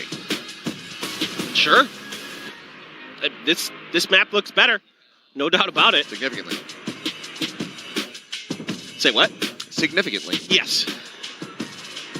It is. It's really good and really encouraging. Yes, I can now. Starting to step up, starting to be that guy we saw at Ascension Achilleos that had those tremendous performances. And Vera's had some great moments, of course. The clutch. 4K, absolutely disgusting. Fisio still playing well. Suka still struggling on that Cypher. See again if he can, maybe on this defender's side, find a little bit more value. The camera is going to be watching B main. This 5-stack from Team Liquid. Looking to cut off Heaven, I believe, with this Poison Cloud. It's the one trap wire. Set up in mid. They're all going to be going forward. Camera still set up. Cage not really dissuading Liquid at all. They're just plus 43. Spamming. Yep, gets the read there on to Mystic. Takes him down. Once swing back out here, he would see Frenzy at range. Vera able to find Enzo. Suka now join the fight. Gets a headshot 1-to-1. Continues to push forward, but Nats will shut him down. They know exactly where the 2 remaining players are. They want to try to surround him, but Blast Pack no problem. Will die to Keiko's nade. But Liquid, they will take all 4 pistol rounds so far. It looked so good here. Or Fancy. Oh, I saw his legs. I saw his feet. Okay. I thought he might have just got a read on the TPs into the smokes. But still, a better round here for Zuka. Something we wanted to see. Just, what are you going to do? Nats and Keiko. I heard him at the end going, my nade! Sorry. You've never done that. Definitely not. I've never done it accidentally. Oh, is that true? Mystic pushed forward, ready for this aggression. What a read coming out here from Team Liquid. They know that this rush is going to come through. Fisio, however, still good for 1. But can they get themselves the gun? Because, hey, surprise, Keiko, he's up in the vents, but he's also taking quite a bit of damage. Has to drop back away. But Spike now going to be planted, and Mystic continues to go on a lurk. Oh, and your Sage is dead. Back in sewers. Sage is dead, can't get... Oh, well, you've got the Yampi. Yeah, you've got Yampi, don't worry. That's right, you've got a Sky. The double heals. Now Nats is watching, waiting for the drop. Here's it. Kawa pushing forward. Gets a couple shots in. For Whippy here. The bite will slow him down, dissuade him. Paint shells as well. Everything is being dumped in. They flush him right back over towards Mystic to go ahead and clean up the kill. Team Liquid this time not going to be dropping the anti-eco, just dropping 2 players. Yeah, and you can see the awareness and the reactions of Team Liquid is so good. For Mystic to come through mid, they understand that it's going to be another mid push out from Fancy. Seems to be Fancy's response. Lose pistol. Okay, push mid after pistol lose if you don't force buy. So this time around, so well coordinated there. Stacking that utility there to buy time for Mystic to force Kawa out in the open, where he has no choice but to back up like so much easier for their players, and that's so important. Vcio gonna play just a bit ahead. Toxin Uses screen his down. snake bite to buy a little bit of space, potentially see if anybody's gonna push, but Team Liquid is gonna be very slow, very wary. Some kind of push out, some kind of aggressive play. Now he's lining up. Flash around the corner, actually just barely catches. Vcio just backs right up, so. Waiting for that wall to drop. Mike now going to be forced out here. Vcio out of utility.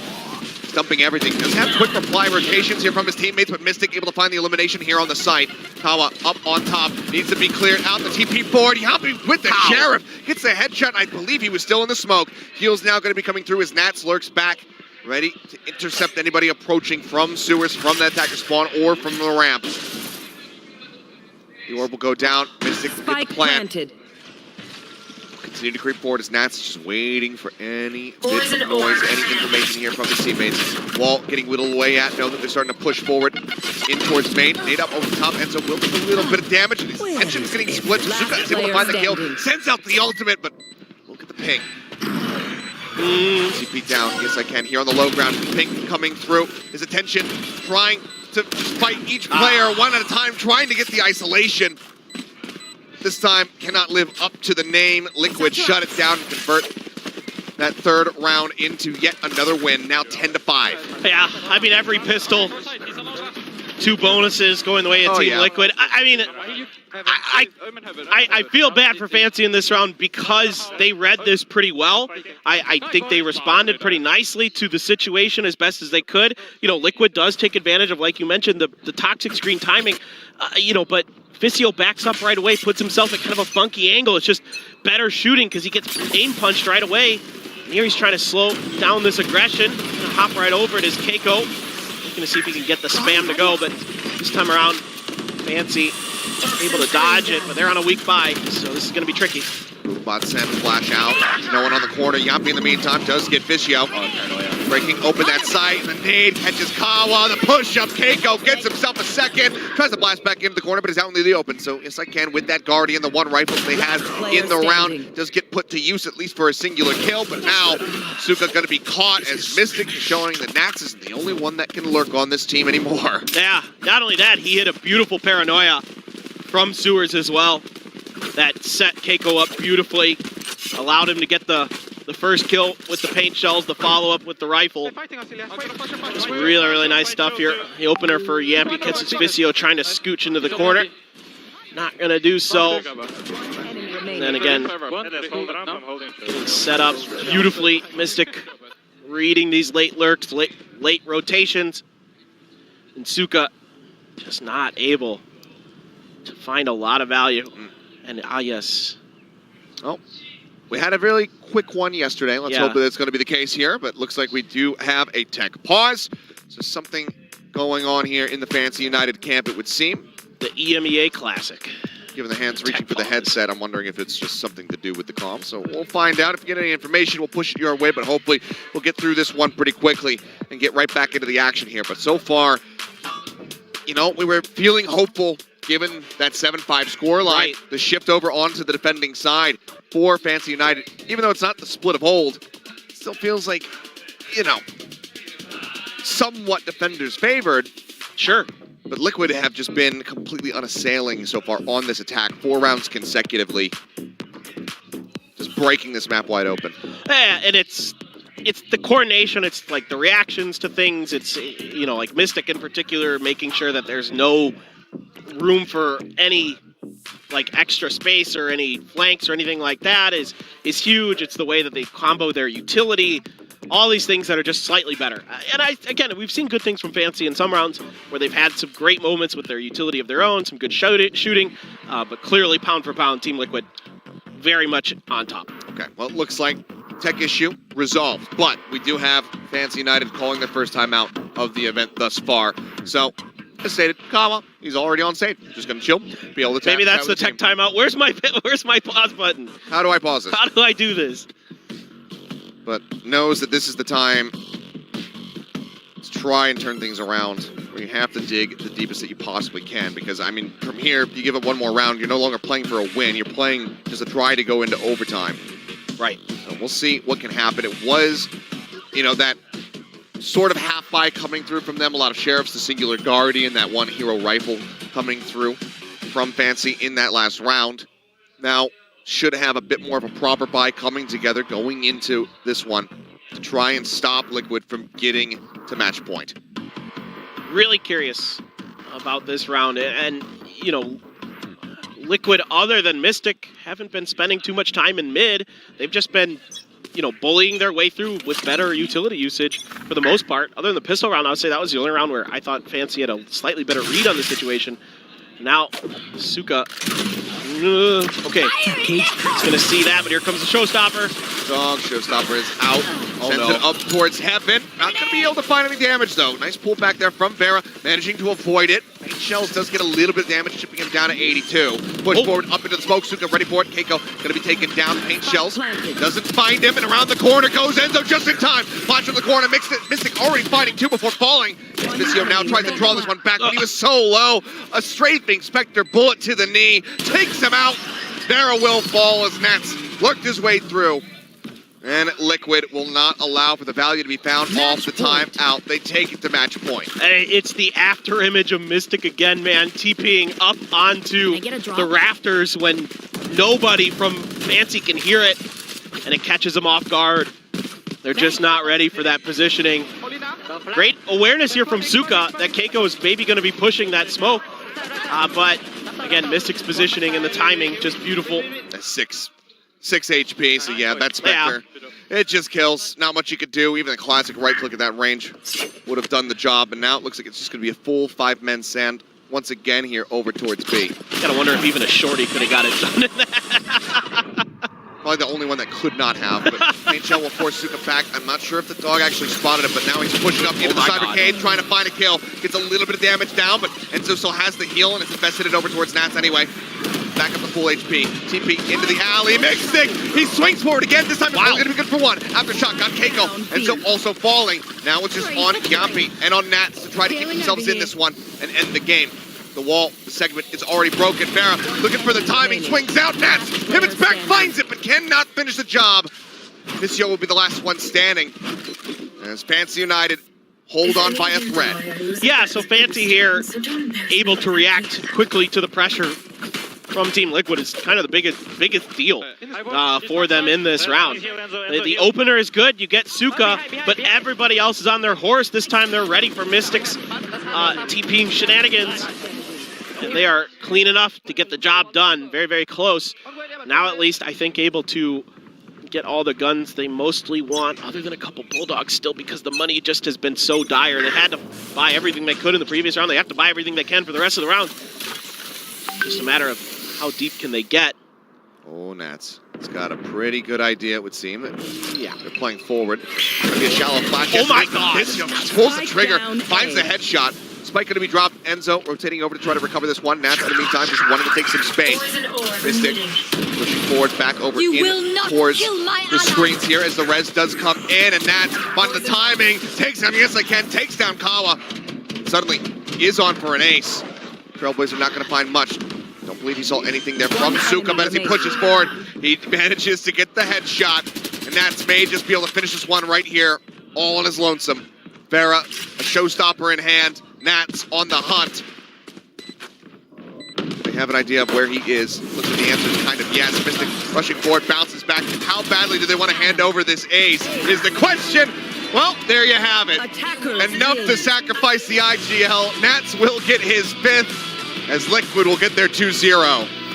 Yeah, very impressive attackers half for Team Liquid. Near flawless.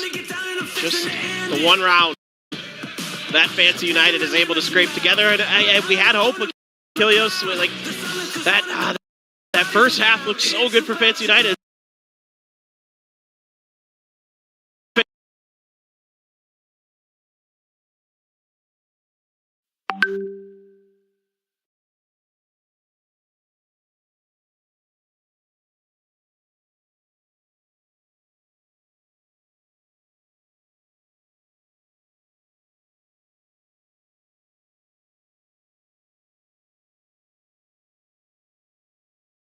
do. Fancy United, some great ideas. The execution might not have always come together in those rounds, but we saw outgunned. And it is unfortunate because they are playing without their full five-man core. The coach is subbing in. This time they do not receive that coach buff. Right. Yeah, again, you see the ideas, you see the flashes of brilliance from Fancy. Just Team Liquid's just really, really dialed in. And Emil's already got this team so strong, so focused. A lot of great coordination plays.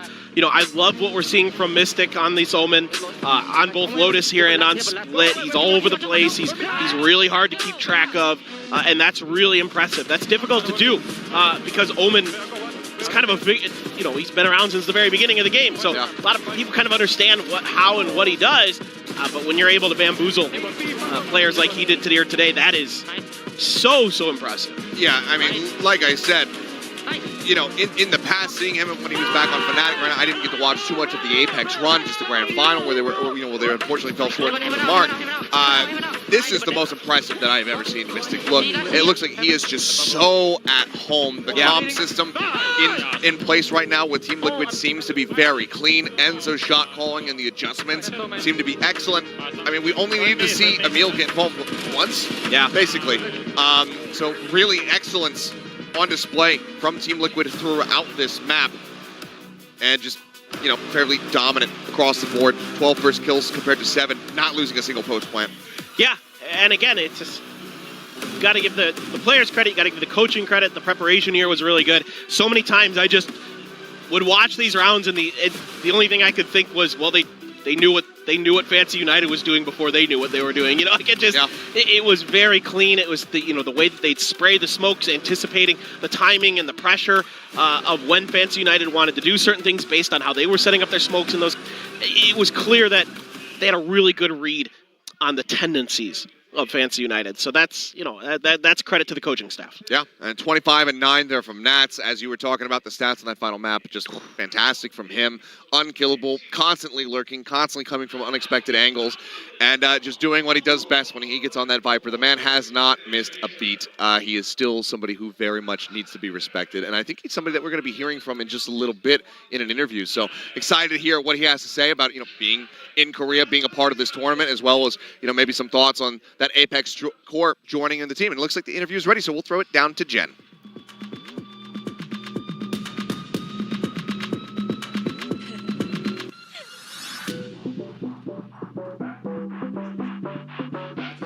아프리카TV 발로란트 리그 2일차 첫 번째 경기 팀 리퀴드가 2대0으로 깔끔한 승리를 가져가게 됐습니다. 리퀴드의 나츠 선수 만나보도록 할게요. 승리 축하드립니다. Congratulations, Nats. Thank you. 오늘 정말 2대0으로 가뿐히 승리를 가져가게 됐습니다. 스플릿에서 약간 좀 삐그덕하는 모습이 잠시 있었지만 그래도 오늘 기분 좋은 승리를 가져갈 수 있었는데요. 오늘 팬시 상대했던 경기 좀 어떻게 느끼고 있는지부터 물어보도록 할게요. Now, Nats, a clean 2-0, a minor hiccup on the split, but overall, are you happy? Are you happy that you guys came away with the win and happy how today played out? Yeah, I'm very happy. It's the first match for us with a new roster, and it's the first LAN tournament for us. I'm pretty happy that we showed a good performance against a good team. Yeah, I'm sorry about that. So, yeah, I'm happy. 일단 이렇게 새로운 로스터로 경기를 치렀는데 경기 결과도 굉장히 좋았고 또 팬시 선수들도 오늘 상당히 좋은 경기력을 보여줬지만 오늘 이렇게 승리를 가져갈 수 있어서 전반적으로 만족스럽다고 얘기를 하는데요. 오늘 일단 리퀴드의 메타 해석에 대해서 먼저 물어보도록 하겠습니다. 로터스에서는 투척후대 조합을 쓰기도 했었고 또 스플릿에서는 세이지와 바이퍼를 기용하는 등 전반적으로 요즘 메타와는 좀 다른 쪽으로 방향을 잡은 것 같은데요. 좀 약간 실험을 하고 있는 단계인지 아니면 앞으로 정말 어떤 리퀴드의 방향성을 엿볼 수 있는 부분인지도 물어보도록 할게요. Now I want to talk about the double initiator comp on Lotus and also the Sage Viper comp on Split. We don't really see a lot of those in the current meta. So is this something that you guys are, lightly experimenting or exploring, or, is this something you guys are seriously considering moving into 2024? So, I would say both of that comps are interesting, and the opponents have to prepare against that. But we're never gonna say our secrets. It might be Cypher next game. It might be the same comp as on the next game also. So we'll see. Time will show. 일단 여러분께서는 좀 계속해서 경기를 지켜보셔야 할 것 같다고 얘기를 합니다. 오늘 기용했던 두 조합 모두 매우 흥미롭고 또 재밌는 조합이기는 하지만 저희가 또 너무 많이 기밀을 유출을 할 수 없기 때문에 지켜보셔야 할 것 같고 뭐 이번 경기에서 여기서 사이퍼를 얹어 넣고 뭐 다른 요원을 기용하든지 아니면은 계속해서 더욱더 재밌는 좀 예상하지 못했던 요원을 기용할 수도 있기 때문에 여러분 끝까지 ABL 시청하시면서 지켜보시면 좋을 것 같다고 얘기를 하는데요. 말 나온 김에 또 네츠 선수에게 굉장히 반가운 소식이 있죠. 사이퍼가 정말 큰 버프를 받았거든요. 네츠 선수 이번 버프에 대해서 어떻게 생각하는지 그리고 앞으로 네츠 선수의 사이퍼 더 많은 맵에서 더 자주 볼 수 있을지도 살짝 물어보도록 할게요. Now, since you mentioned Cypher, we have to talk about the massive buff on this agent. Any thoughts on this change? Probably, like, surely it's an early Christmas present for you, but will we get to see more of Nat's Cypher on a lot more different maps? I mean, Cypher buff is incredible. So will definitely see me somewhere on the Cypher, and I'll try to show my best. But yeah, if we compare Cypher before and Cypher now, it's very good. So it's Cypher traps is very good right now. Okay. 일단 사이퍼가 지금 받은 버프에 대해서는 굉장히 만족스럽고 좋은 버프를 받았다고 얘기를 하고요. 또 나츠 선수가 이제 앞으로 어떤 맵인지 밝힐 수는 없지만 사이퍼를 플레이하는 모습을 찾아볼 수 있을 거라고 얘기를 하면서 사이퍼의 함정이 특히나 굉장히 큰 버프를 받았기 때문에 예전에 그 찐따 시절 사이퍼에 비교하면 지금은 정말 너무너무 좋은 요원이 된 것 같다고 얘기를 했습니다. 자, 그럼 마지막으로 여기 주위를 둘러보니까 네츠 선수를 응원하기 위해서 판다를 들고 온 한국인 판다 패밀리가 또 있거든요. 그리고 응원해주시는 팬분들께도 한마디 부탁드리도록 할게요. Now, you have your own Korean panda gang over here with the fans cheering for you and also your panda. So anything you want to say to the fans? As always, I love all of my fans. Panda loves all of my fans. She also has words to say. We love you. 진짜 정말 나츠 선수도 팬분들 모두 사랑하고 나츠 선수의 팬다도 정말 여러분들을 많이 사랑하는데 팬다가 이제 직접적으로 한마디 하고 싶다고 하면서 사랑합니다 약간 이렇게 얘기를 했습니다. 자, 이렇게 네츠 선수 만나봤습니다. Thank you, Nats, for your insight. Always a pleasure to talk to you. Have fun with the rest of the day. Good luck in the future. Now, we're going to head into break, but don't go anywhere because when we come back, it's going to be T1 taking on EDG. 자, 이렇게 해서 첫 번째 경기 마무리됐고요. 이어서 저희는 잠시 쉬었다가 T1 대 EDG의 경기로 돌아오도록 하겠습니다.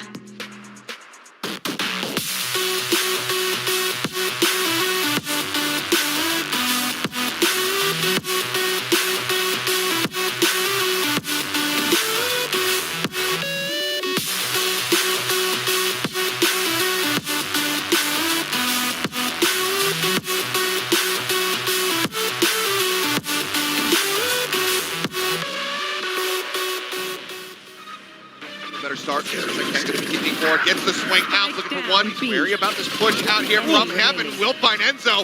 The fourth. He sent in damage. Trying to be found. Kawa in a bit of a rough spot. Stays stuck. Can actually know the name. It ends up missing his barrel. Ali Paranoia goes out. He's going to TP in. Managing to get right in behind. Stands tall. Now it's all on to Yampi. Finds one. Tries to get the third. He does. But Mystic swings his way forward. Himself into garage. Finds one. Finds two. Gets himself a third. Punching for it has the Paranoia. Sends it wide though. There gets the headshot out. In by this position, he should be. So set. Oh my God! Through, but he gets the full flash. Touch back around. Open things up for yourselves. Eventually, Paint shells can kill. I know. For Vera rather. Knocking out available. Can't get over that wall, but it will be expiring somewhat soon. Keiko swapping over the ghost, finds one, and Nats will get himself a third. Flash out. No one on the corner. Yampi in the meantime does get Vicious. Breaking open that site, the nade catches Kawa, the push-up, Keiko gets himself a second, tries to blast back into the corner. 나를 부르는 수많은 단어들. 페이커? 불사대마 대비력. 하지만 나를 가장 기쁘게 하는 건 상혁이야! 팬들과 소통할 때 나는 살아있음을 느낀다. 혹시 나랑 1대1 가능? 피지컬은 나쁘지 않는데 운영이 좀 아쉽네.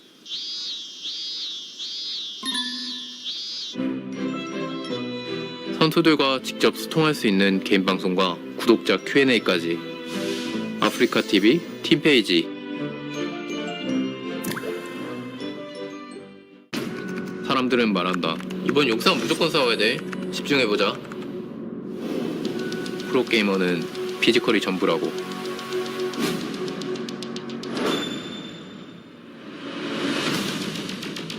빈틈없는 운영, 변수 창출을 위한 뱀픽, 상대팀에 대한 분석까지. 승부는 싸우기 전에 결정된다. 분석 완료.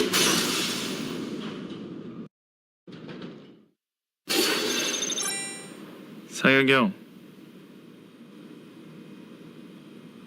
예측. 실패. 미친 몰입감과 다양한 경품까지. 아프리카 TV 승부 예측 서비스. Một sản phẩm của VTVCAT xem miễn phí và bình luận trực tiếp trên online, nền tảng livestream các giải đấu thể thao điện tử. Cháy từng khoảnh khắc cùng với các streamer.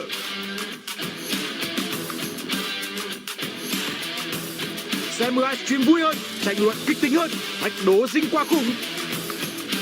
Online, nền tảng livestream tương tác bản quyền. Xem ngay tại online.vn hoặc tải ứng dụng trên App Store và Google Play. Better go figure, go figure. Baby, I'm a go getter, go getter. Yeah, you better go figure, go figure. Try and get a big stack in my bag. Boy, you know I'm getting to it. It's like that.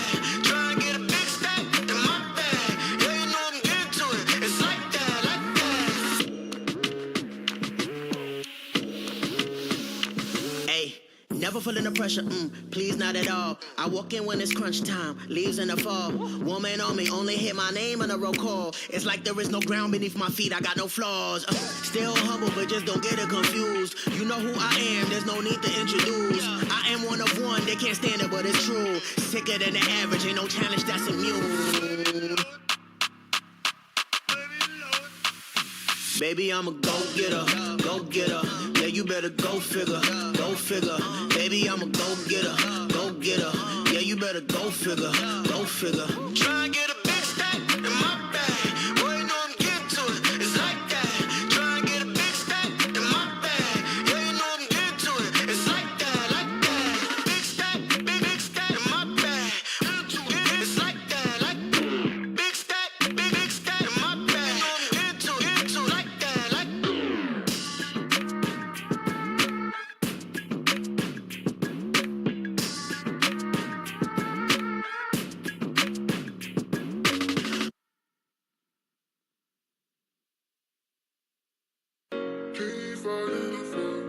One day you will win. Keep fighting the fight to fight again. Keep fighting the fight. One day you will win. Keep fighting the fight to fight again. Bible verses greater than my verses that I fight against. Faith can move a mountain, still my flesh is what I'm fighting with. I fight against the slightest chips on shoulders I confide it with. No, they want an L, but I see more windows than a pilot trip. My God has been my guidance in my darkest times that I'll admit. Money can't be my God, cause changes come, that change I'm tithing with. I bind it with those times I spent in a room with thoughts my mind ascend. They laughed at the dreams that I couldn't pay attention, couldn't kill my vibe, I vibe within. You don't know God till you seen the bottoms, how you know my king the highest. 8th grade, quit sports, I was down to run the blitz just to get the whole team acknowledged. Where I'm from is to say a little grave, told mama I wanna go be somebody. I'm alive on a mission by the grace, I'ma get it, it's a miracle to sing goodbye.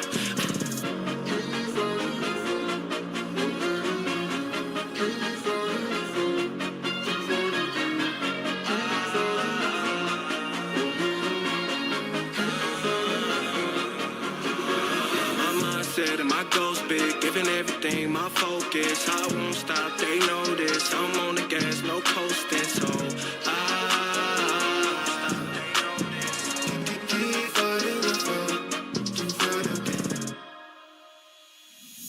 God saw you, if nobody else noticed. You made it through those storms, now I pray you keep in focus, not on work. not pursuit. I'm talking soul, I'm talking truth. Talking Christ gave up his life. I'm talking chose, I'm talking you. By the cross we made new. By his stripes we are healed. Name a story, greater story, where the innocent is killed for the bill of the ill. But the darkness shall not reign. On that day is blood and red, and all of heaven screamed his name. Every thorn that filled his crown, every step was filled with pain. From across his body hung, and from that cross was saving grace. Forgive us, Father, we knew not that this king was here to stay. This kind of love, a mighty power, took the keys from every grave. It's the king, it's for him, it's his glory, it's his fame, it's his church, it's his bride, it's the cross, it's his stage. It's for him, it's for Jesus, it's for hope. People need him, be the hands, be the feet, here on earth, be the kingdom.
And let the heat just build. We fire making. Pyro on the scale. We fire making. And let the heat just build. We fire making. And we gon' turn this up and go to the fire making, fire making. And yeah, I'm cold, but on to the church is molten. Told them gonna go dust them. Hit that flame emoji when I quote and don't you stop them. I'm talking run them up, double up, ain't no way gonna stop. And they cost for the plague and the days ain't cut nobody up. Whoa, kill flip mode, hit my notes, let me switch my flows. On my road, get gone go, step on toes, just get my go. Straight facts if I cast it, hook line if I'm captured. Yeah, I'm coming to get mine now, going out as a champ, yeah.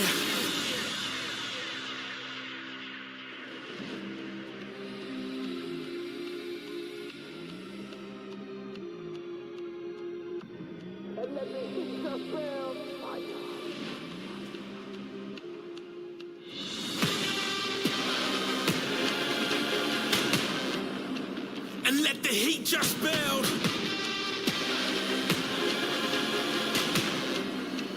And we gon' turn this up and go to fire making, fire making, fire making, fire making, fire making, fire making. And let the heat just build. We fire making. Pyro on the scale. We fire making. And let the heat just build. We fire making. And we gon' turn this up and go to fire making, fire making. And yeah, I'm cold, but everything touched is golden. Leveling up with every cut is from the gut, the soul is burning hot. Just let this fire and let desire just swell this up and take control. And with this firing squad, I hope it's over. We fire making. We fire making. We fire making. And we gon' turn this up and go to fire making, fire making. Fire making. Fire making.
나를 부르는 수많은 단어들.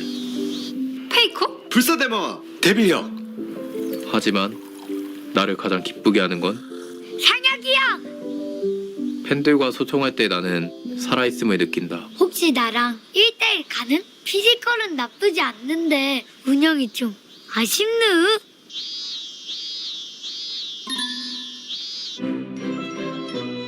선수들과 직접 소통할 수 있는 개인 방송과 구독자 Q&A까지. 아프리카 TV 팀 페이지. 사람들은 말한다. 이번 영상 무조건 싸워야 돼. 집중해보자.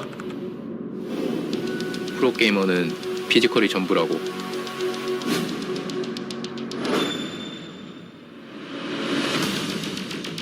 빈틈없는 운영, 변수 창출을 위한 뱀픽, 상대팀에 대한 분석까지.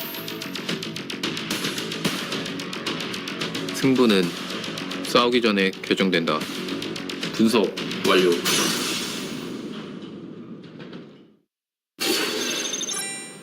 상혁이 형. 배치. 실패. 미친 몰입감과 다양한 경품까지.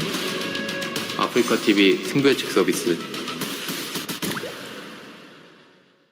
Một sản phẩm của VTVCAT, xem miễn phí và bình luận trực tiếp trên online, nền tảng livestream các giải đấu thể thao điện tử. Cháy từng khoảnh khắc cùng với các streamer.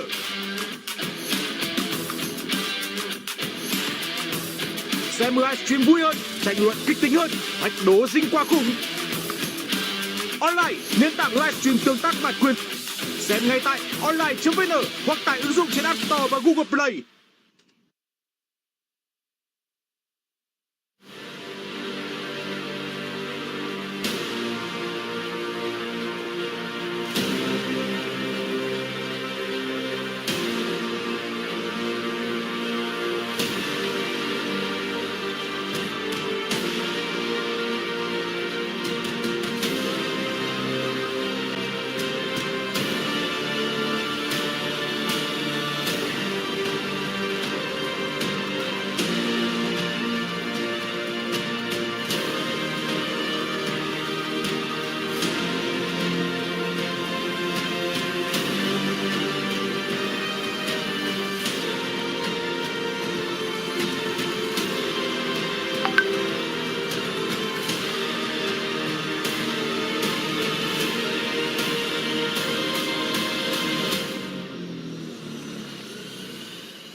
Connected chemistry, download the memory, uphold the entity. This is the future, space age crusader, light beam creator. Everybody's in danger. Shining illuminated, took it, I had to take it. Look, mama, I made it. They looking like paparazzi. They see me but never got me. A hard act to follow. You can never copy. You can never slow me down. This the energy they need right now. Here we go, huh? You can never slow me down. This the energy they need right now. I'ma push it to. Welcome back as we go later into the evening. The crowd filling up more and more. EDG versus T1, our second series here of the night. And yeah, this one could be an absolute banger. Obviously, T1 undergoing some changes. Going to be a different look for them, but they do have a past with this squad of EDG, suffering a loss to them all the way back over champ. So, you know, looking for a bit of revenge here, perhaps. Yeah, and absolutely. It's going to be really interesting to see exactly which roster is fielded here for T1 today. They've been kind of experimenting, mixing and matching, trying to find that best combination for the year, for next year going forward. What exactly will that look like today? I'm pretty curious. Obviously, you've got, you know, some of the old standards, Carpe, Saya player, Zeta from the previous iteration of T1. Now you've got some new players. You've got King, you know, one of the superstar Sentinel players here in VCT Pacific. You have Rossi coming over as another potential really strong Sentinel players from NA. They're very high on this guy. They say he's fitting in very, very nicely. And of course, last but not least, Forsaken's brother, Excurate. I mean, this guy, look, here's what I'll say. Here's what people tell me on the street about him. And this is, I've heard this straight from... The streets are talking, yeah, are they? Yeah, this is the streets giving me the secrets. Excurate, from what a lot of people have told me is at least mechanically just as good, if not better, than his brother. But we'll see if, there's a lot more going on in Valorant, so will that be enough? I don't know.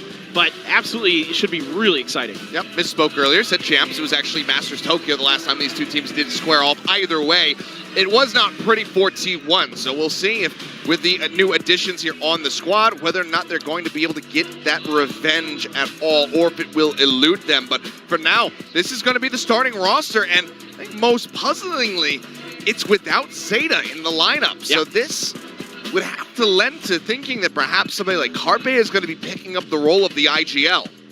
Yes, it is Carpe. I went and asked. I kind of maybe lied a little bit at the beginning of the broadcast. I actually knew what they were doing, but I wanted to give you guys some suspense, a little bit of surprise. Okay, yes, Carpe is IGLing today. And again, it's T1 kind of planning for the future. T1's not even thinking about just next year. They're thinking about 2025, 2026, into the future of Valorant for this organization. So, Carpe is going to be acting more as a sub, sometimes IGL, or also a player coach, kind of like technical coach for the team as well this year. But for EDG, dude, this is the EDG we know and love right now. They're very good. Yes, I mean, off the back of a championship, knockdown, run back into a grand final, absolute slaughter. EDG, a team that has exploded onto the scene. I mean, I'd say even going back over to Istanbul, they went in, they weren't really able to do damage, they weren't able to get that first match victory until we saw them over in Masters Tokyo on an international stage. Sure. But they still were putting up solid performances, and then this has just absolutely been their year. Across the board, team has been looking disgustingly good.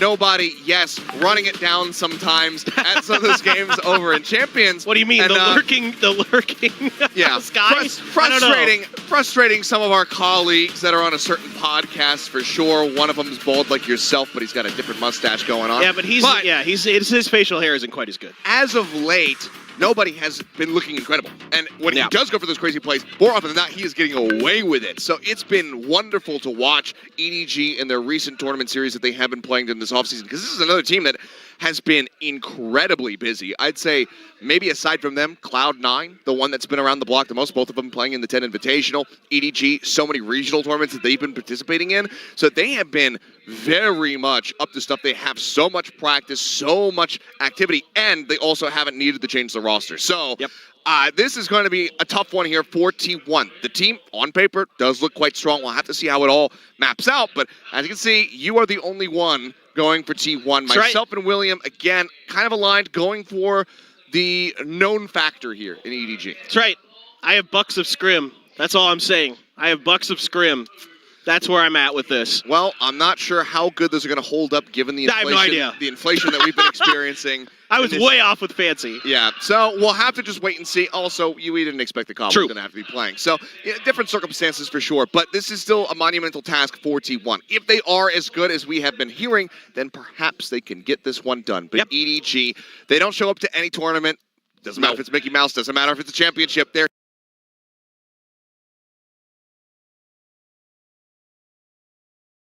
championship, they're here to play. But let's go ahead and dive into the action and kick off our second series.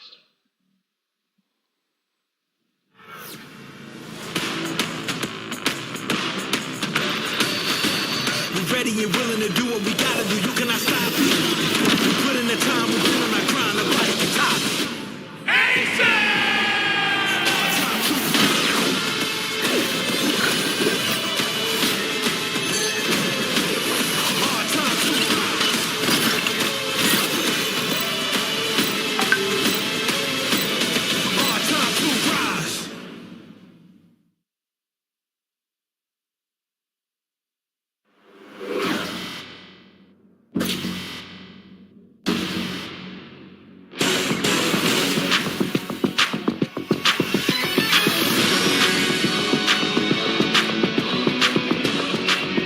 Here they come, T1 making their way out onto the stage. This new roster, seeing how they do fare, because lots of questions, lots of confusion, to be frank, from the fans watching. the teams unfold, the teams get put together during this off season. We said, okay, pick up one King seems good. Munchkin departure, questionable. He was quite good for this team. Then all of a sudden, we're picking up Rossi, we're picking up Easy, we're picking up Xcurate. And everyone's like, whoa, what in the hell is going on? But T1, maybe they are so far out ahead of the rest of us, maybe they have it all figured out. Well, a lot of this is pretty interesting. I mean, you know, the managerial staff for T1, you know, Wawa does a lot of forward thinking, and you know, people like Rossi come from his experience and his time in NA, right? Sure. Where he's been kind of getting deep into the behind the scenes of that, into the tier 2 scene. And EDG, man, I don't know what needs to be said about these guys right now. Like, they're at the top of their game. They're the best team in their region. I'm sure you guys can hear the cheer from the crowd. I mean, this might actually be, even though we are in Korea, this might be an EDG favored crowd compared to T1, which is not something you get very often. No, not with T1 especially. But that's just how good they are, how charismatic they are, how explosive they can be. You know, they have a unique style compared to a lot of the rest of the world, even compared to a team like Paper X. They're different than them even.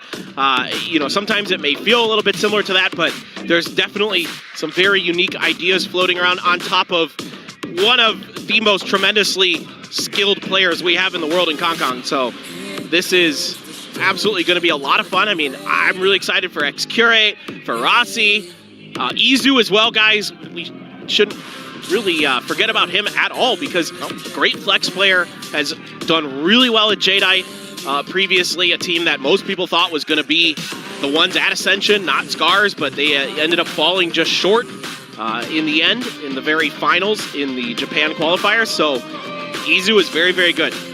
Do not doubt him for a second. Well, the players will get ready with the coaches on stage after the autumn. See who can jazz up the players more and more. But yeah, I mean, talking about playing overseas, whatnot, Izu coming back over. But sometimes, just to put this out there, this is something that we have said multiple times. This has been repeated on the likes of Plat Chat and whatnot. But in case you're watching and you're not aware and you're wondering, how is the comm structure going to function on T1? Yeah. They all speak English. Yes. They all speak incredibly good English. Yeah. Their times spent over in North America, multiple years in North America, playing in both Valorant, but then also in Overwatch. Shout out to the Overwatch League, pour one out. But they were even playing in Korea with a full Korean squad. They were still mostly communicating in English. So that is just kind of where the comfort lies here. And I've missed this. We get wide Saya player again. It never gets old. The man stance is just something else. It shocks me every time I see it, because I'm just like physically like uncomfortable looking at it. And yet, like, I get it. Like, if it works for him, you know what? Who cares? I mean, he looks like me after I go to the gym and I can't bend my arms. That's just his normal playing stance. And I respect the ever-loving hell of it. I don't know how he does it. You go to the gym? I started. I have actually started. Really? I'll put that this out is there what on the I missed record. in this month? While you were in Thailand, I have started going to the gym. Oh, wow. Yep. Are we going to get, like, swolios? No. Just lose a little bit. I'm just going to lose a little bit around the middle, if you know what I'm saying. I see. Yeah, okay. Fair enough. But, yeah, not going to be going for the Giga Chad look, I don't think. Big sad. But, speaking of Giga Chads. Yeah, I mean, cool, calm, and collected, ready to get things underway. Realizes the camera's in his face and gives us a nice little smile. He's just full of smiles, man. You can't help but like this kid. He's so sweet. He's so funny. He speaks really good English. Like, Kong is just, he's everything. I've been saying it since Masters Tokyo. I think that he is the perfect esports player. Yeah. He's everything that you could possibly need. He's marketability, he's showmanship, he is wild plays, he's a highlight reel machine. Yep. I think that having him on under your organization is probably one of the most valuable players you could possibly find across pretty much any esport. Yeah. There's a couple other ones that make a good argument. Obviously, Faker probably the number one most marketable. Yeah. But Kong, I'd say right up there as well. Just needs to get get an international win. I think he already did like a photo shoot for Vogue China or something like that. Yeah, I saw that. Yeah. Featured in huge magazines and all. Yeah, this you watched kind of the stuff. Liquid Awards too, because soon we'll have him in GQ. Yeah, shout out that'd be good. to the Liquid Awards. Thanks Yeah. for the nomination. Thanks for the nomination. We appreciate that. And Like- Mitch and Tom, if you're watching, well, you know. I mean, better luck next year, guys. It's not like we won. And either way, No. we will get ready now to dive into this pick and ban and see where we're going to be headed. Because again, off-season, we never know what we're going to get, how much the prevalence for a certain map will change. EDG actually going to be taking away Ascent. Haven banned by T1. Yay. I'm actually totally fine with this. Ooh, fine. Yes. Line Yes. comes in for Chamber? EDG, and they do Chamber? like this. That means that maybe the Chamber's going to come through, but this was also a preferred map for T1 during True. Pacific. The Gecko. And with Carpe in the starting lineup, that means that Gecko absolutely can come back through. And, I mean, another possible map for that Gecko to continue to come out is Lotus. This is really exciting. I mean, I think for both teams, a lot of fun stuff. We could see in Sunset as a third. I mean, okay, you got to feel like if we're going to a third map in any series today, it's going to be this one. So I think we could see a Sunset. I'm really excited for Bind. I would love to see the Chamber from Kong. Would love to see Carpe's Gecko. I like the way that they utilize the Gecko on this map. It's really fun to watch, kind of the leapfrogging and sort of the way that they cut the map into, like I call them, pizza slices to utilize the Gecko utility again to, you send the first piece of it forward, whether it be the wingman or the Dizzy. The Dizzy gets there, it lands, you've got the extra layer of smokes there to protect you to come up, grab that Gecko utility again, do it again, and cycle through. So, it did had to be changed and adapted as the year went on and his teams figured it out. But I'm talking about it a lot because I'm like 99% sure we're going to see it. Yeah. Memory does serve, and okay, yeah, we do have that Gecko coming in. Jet. One of the things that we're not seeing at all is, Harbor. We haven't gotten a single Harbor so far throughout this tournament, which is a little bit shocking to see. But it's going to be skies on either side. Nobody, of course, going to be piloting that one here for EDG. The Kong is going to be on the Jet, going toe-to-toe alongside Saya player. There's an extra layer of firepower with Smoggy on the race. Really excited to see the Jet at least. I mean, either way, no matter what Kong's playing, it's going to be fun. That's just a given.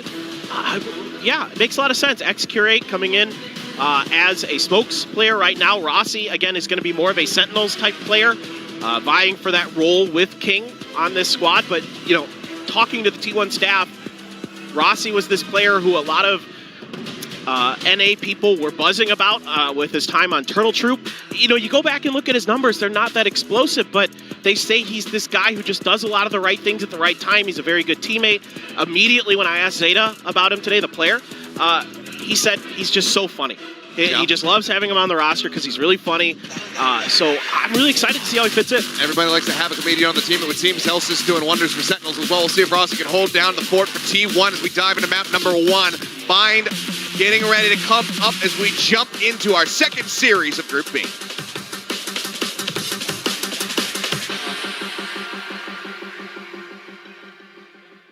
And of course, goes without saying, the Saya player versus Kong matchup here on the Duelists, on the Jets. Stellar. Stellar. I mean, that's probably the thing I'm maybe looking forward to the most out of all of it. Is as excited as I am about so much of what's going on in this matchup. Really, my eyes are really focused on X-Curate and Rossi to start today. I want to see how they're slotting in with T1. I want to see exactly if they're comfortable yet or not. But I heard Rossi fit right in right away from T1. Like they said from the get-go, he was right.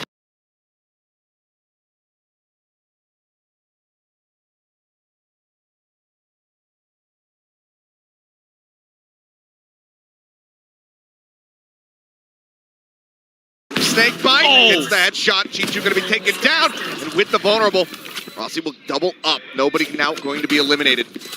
Kong, Haodong, as well as Smog, still making their way over towards the site. Kong, the first one to arrive.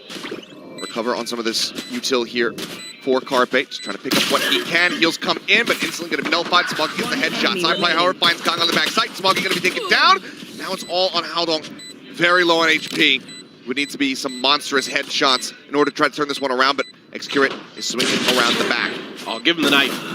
Won't go for it. Doesn't want to try to risk it. Will just go ahead, get the right click, and T1 will take the first pistol. Yeah, so already I'm seeing some really good things here from both Rossi and X-Curate, but particular Rossi, the way that he read this situation where he abandoned short A early, and he gets these 2 kills, and immediately he swings, he checks back towards market, and then swings back in. Poison Cloud over to cover the alley from defender spawn, and he's just on point with everything. Like, he's doing all the right things at the right time, and the next curate immediately kind of backfills his position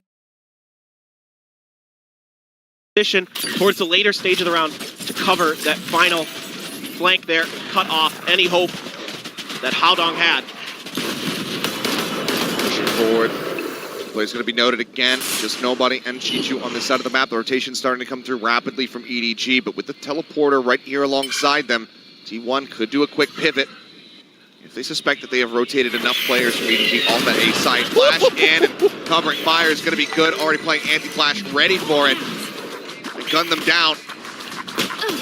Kong Kong's going to have to start making his way over. Side player does get taken out, but it's going to be the wingman plant of the spike.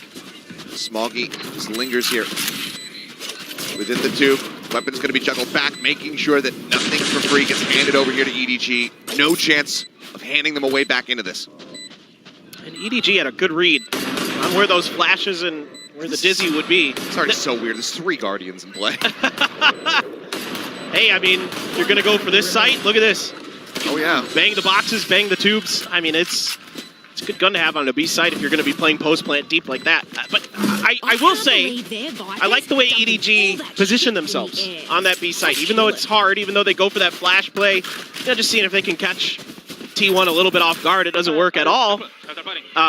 You know, just playing on both sides of that 50-50 around the corner very nicely. But then they hide themselves in spots where the flashes don't catch them. So T1 kind of momentarily caught a little bit off guard because the Hawk doesn't connect from the sky, the Dizzy doesn't connect with anything, and then they're like, okay, well, this is free, but it actually wasn't, and EDG was able to get some value out of it.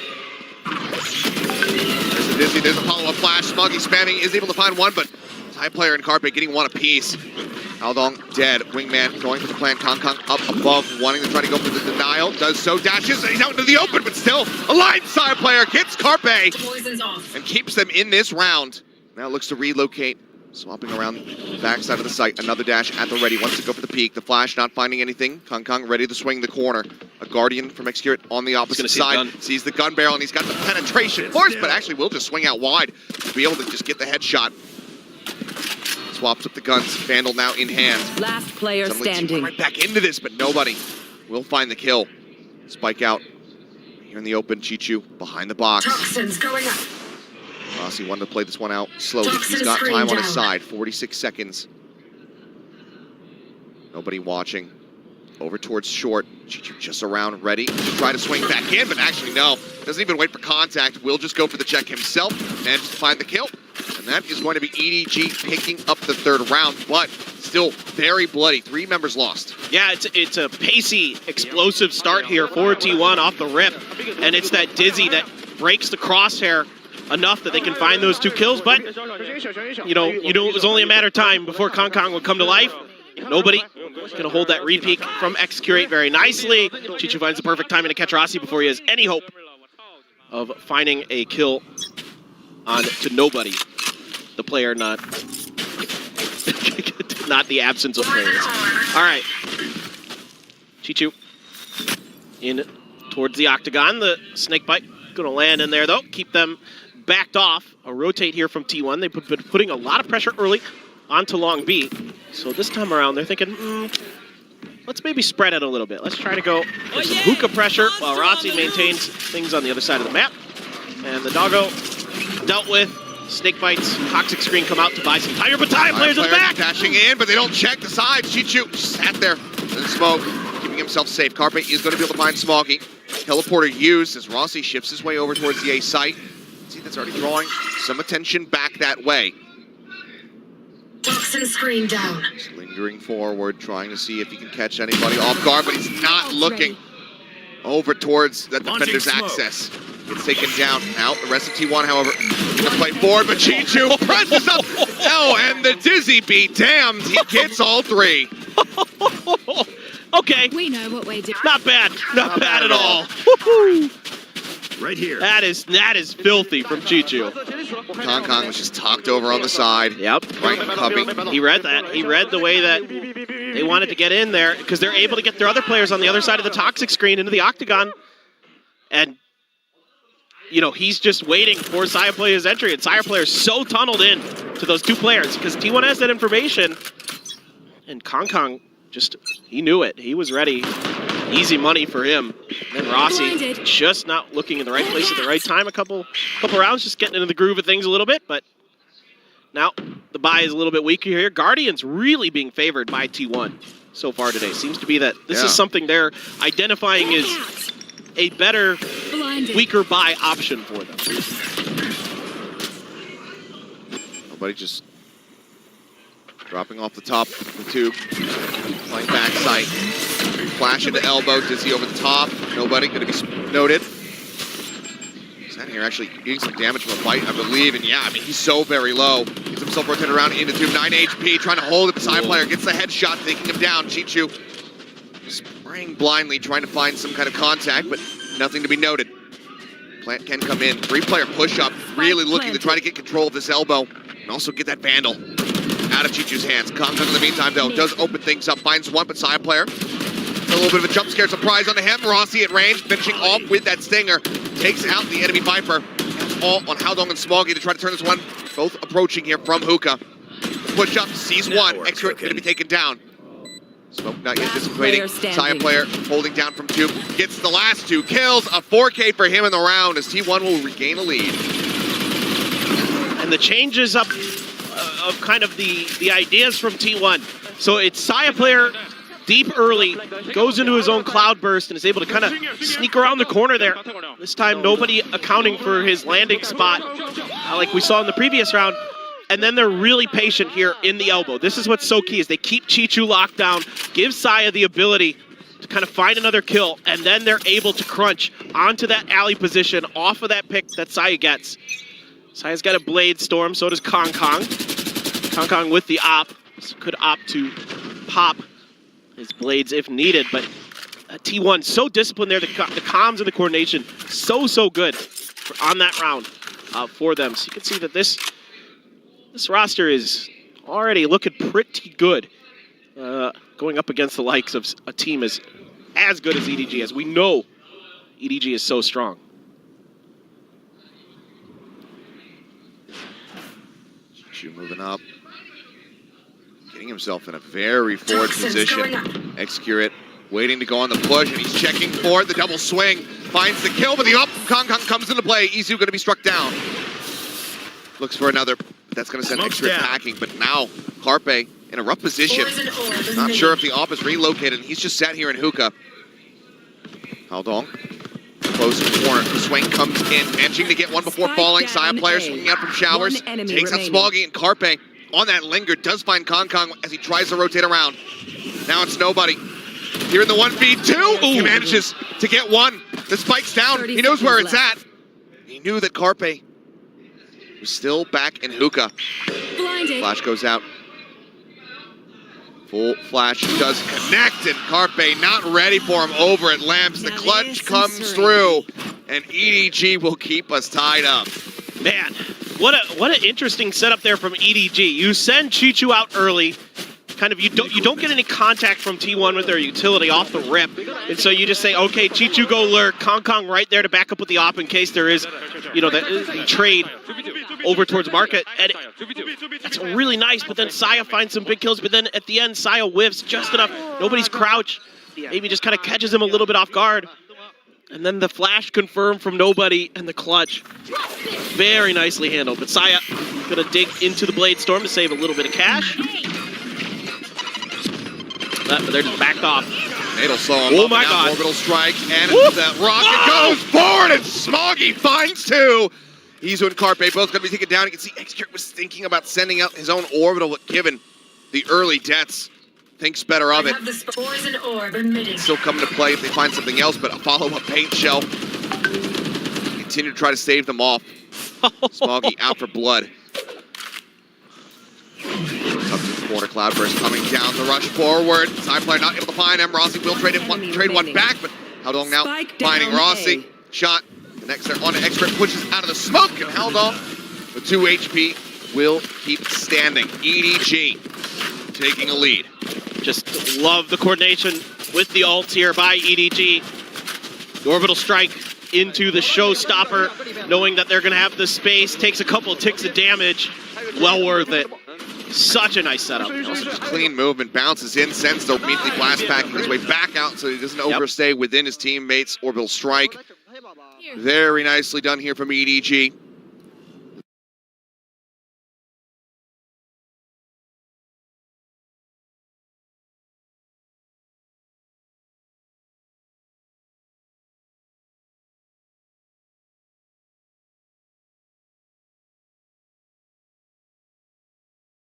Oh my god, that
so used a couple big ults, couldn't get the win, but you can still cycle a few more ults here for T1, so not the end of the world. Chichu.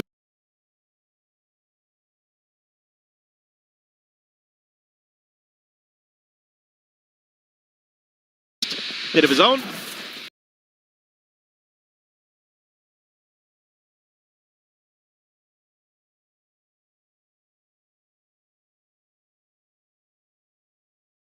surprised that maybe they would send in the Thrash to try to get the lock.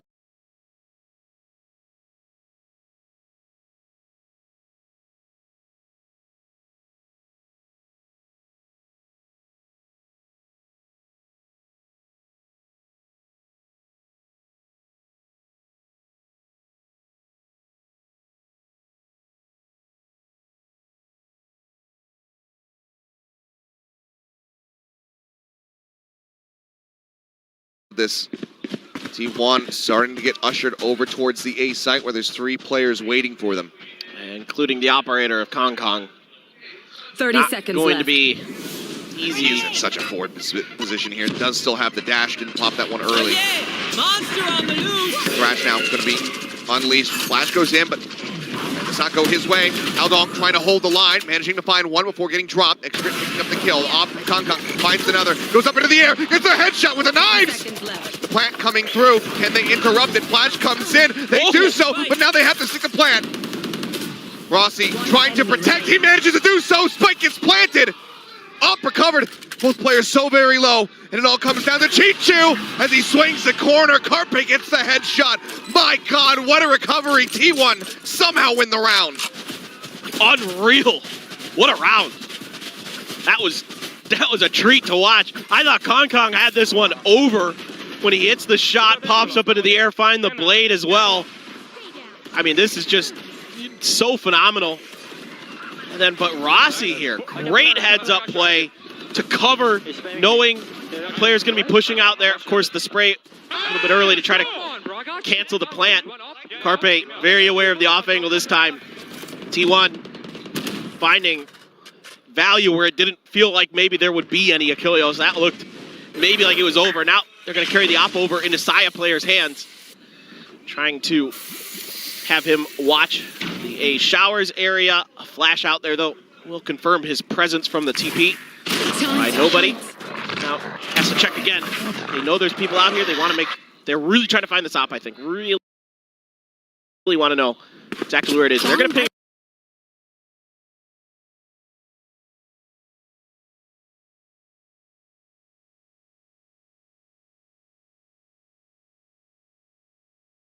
As he's moved up, he slid out.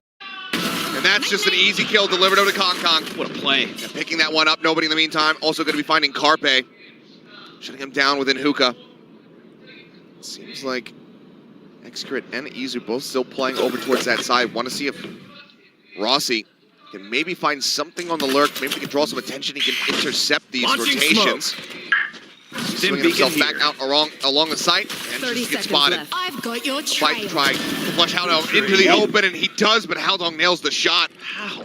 Now, Seekers moving forward. Kong in position to get the backstab, but maybe it doesn't matter, and it doesn't, because Haldong don't need no help. It's a flawless, a 3K for EDG's Brim, and 6 rounds now secure. That was very impressive from Haldong. That shooting was very crisp. It's just a great setup play there. Again, using that information against them. The toxic screen is there to cover the movements, and it just doesn't really register with Saya player that anybody could have snuck underneath him like that. Just a very cute little play from EDG. And that really starts to set the snowball in that round. And really downhill. Kong posted on truck, really the Excrit, many of these sheriffs to try to find the shot. Doesn't just go for a timing here. Boombot sent forward, goes off, gets quite a bit of damage across. Side player, however, still able to find one, but Kong gets the collide. Izu and Excrit both going to be taken down. Now Kong looks to relocate back up over towards Heaven. The rotation coming through Chichu and nobody making their way over towards short, but weapons have been recovered. Vandals now in hand.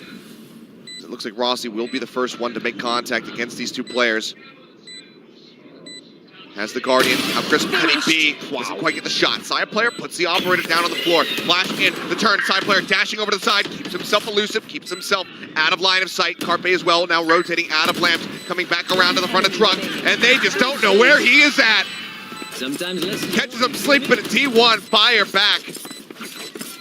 Keeping things close. Man, just great communication, great coordination with the way that they're recognizing this situation. Saya, so smart with the timing here on this dash. He's like, okay, we got the one. I got to get out of here.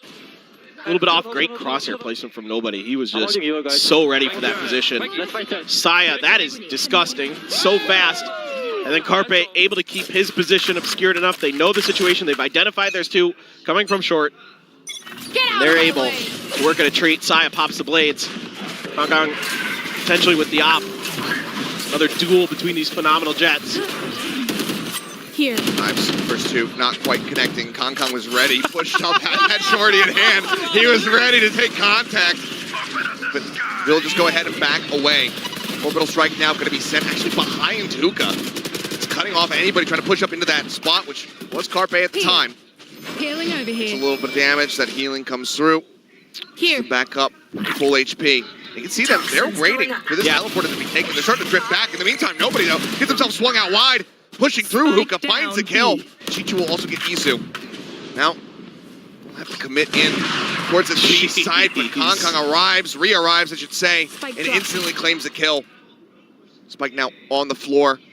Nobody, just behind Carpe here. Sends a flash behind. Carpe says, okay, I heard that. Now I know where you are.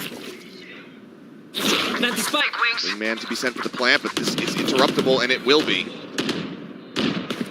So swing around. 30 Kong on the line, gets Carpe, and Smoggy will claim side player. 7-5 of the half, EDG out in front, but man, what a back and forth. It's just high-octane half we have had so far. I love this. This has been a great map so far. I'm having a blast.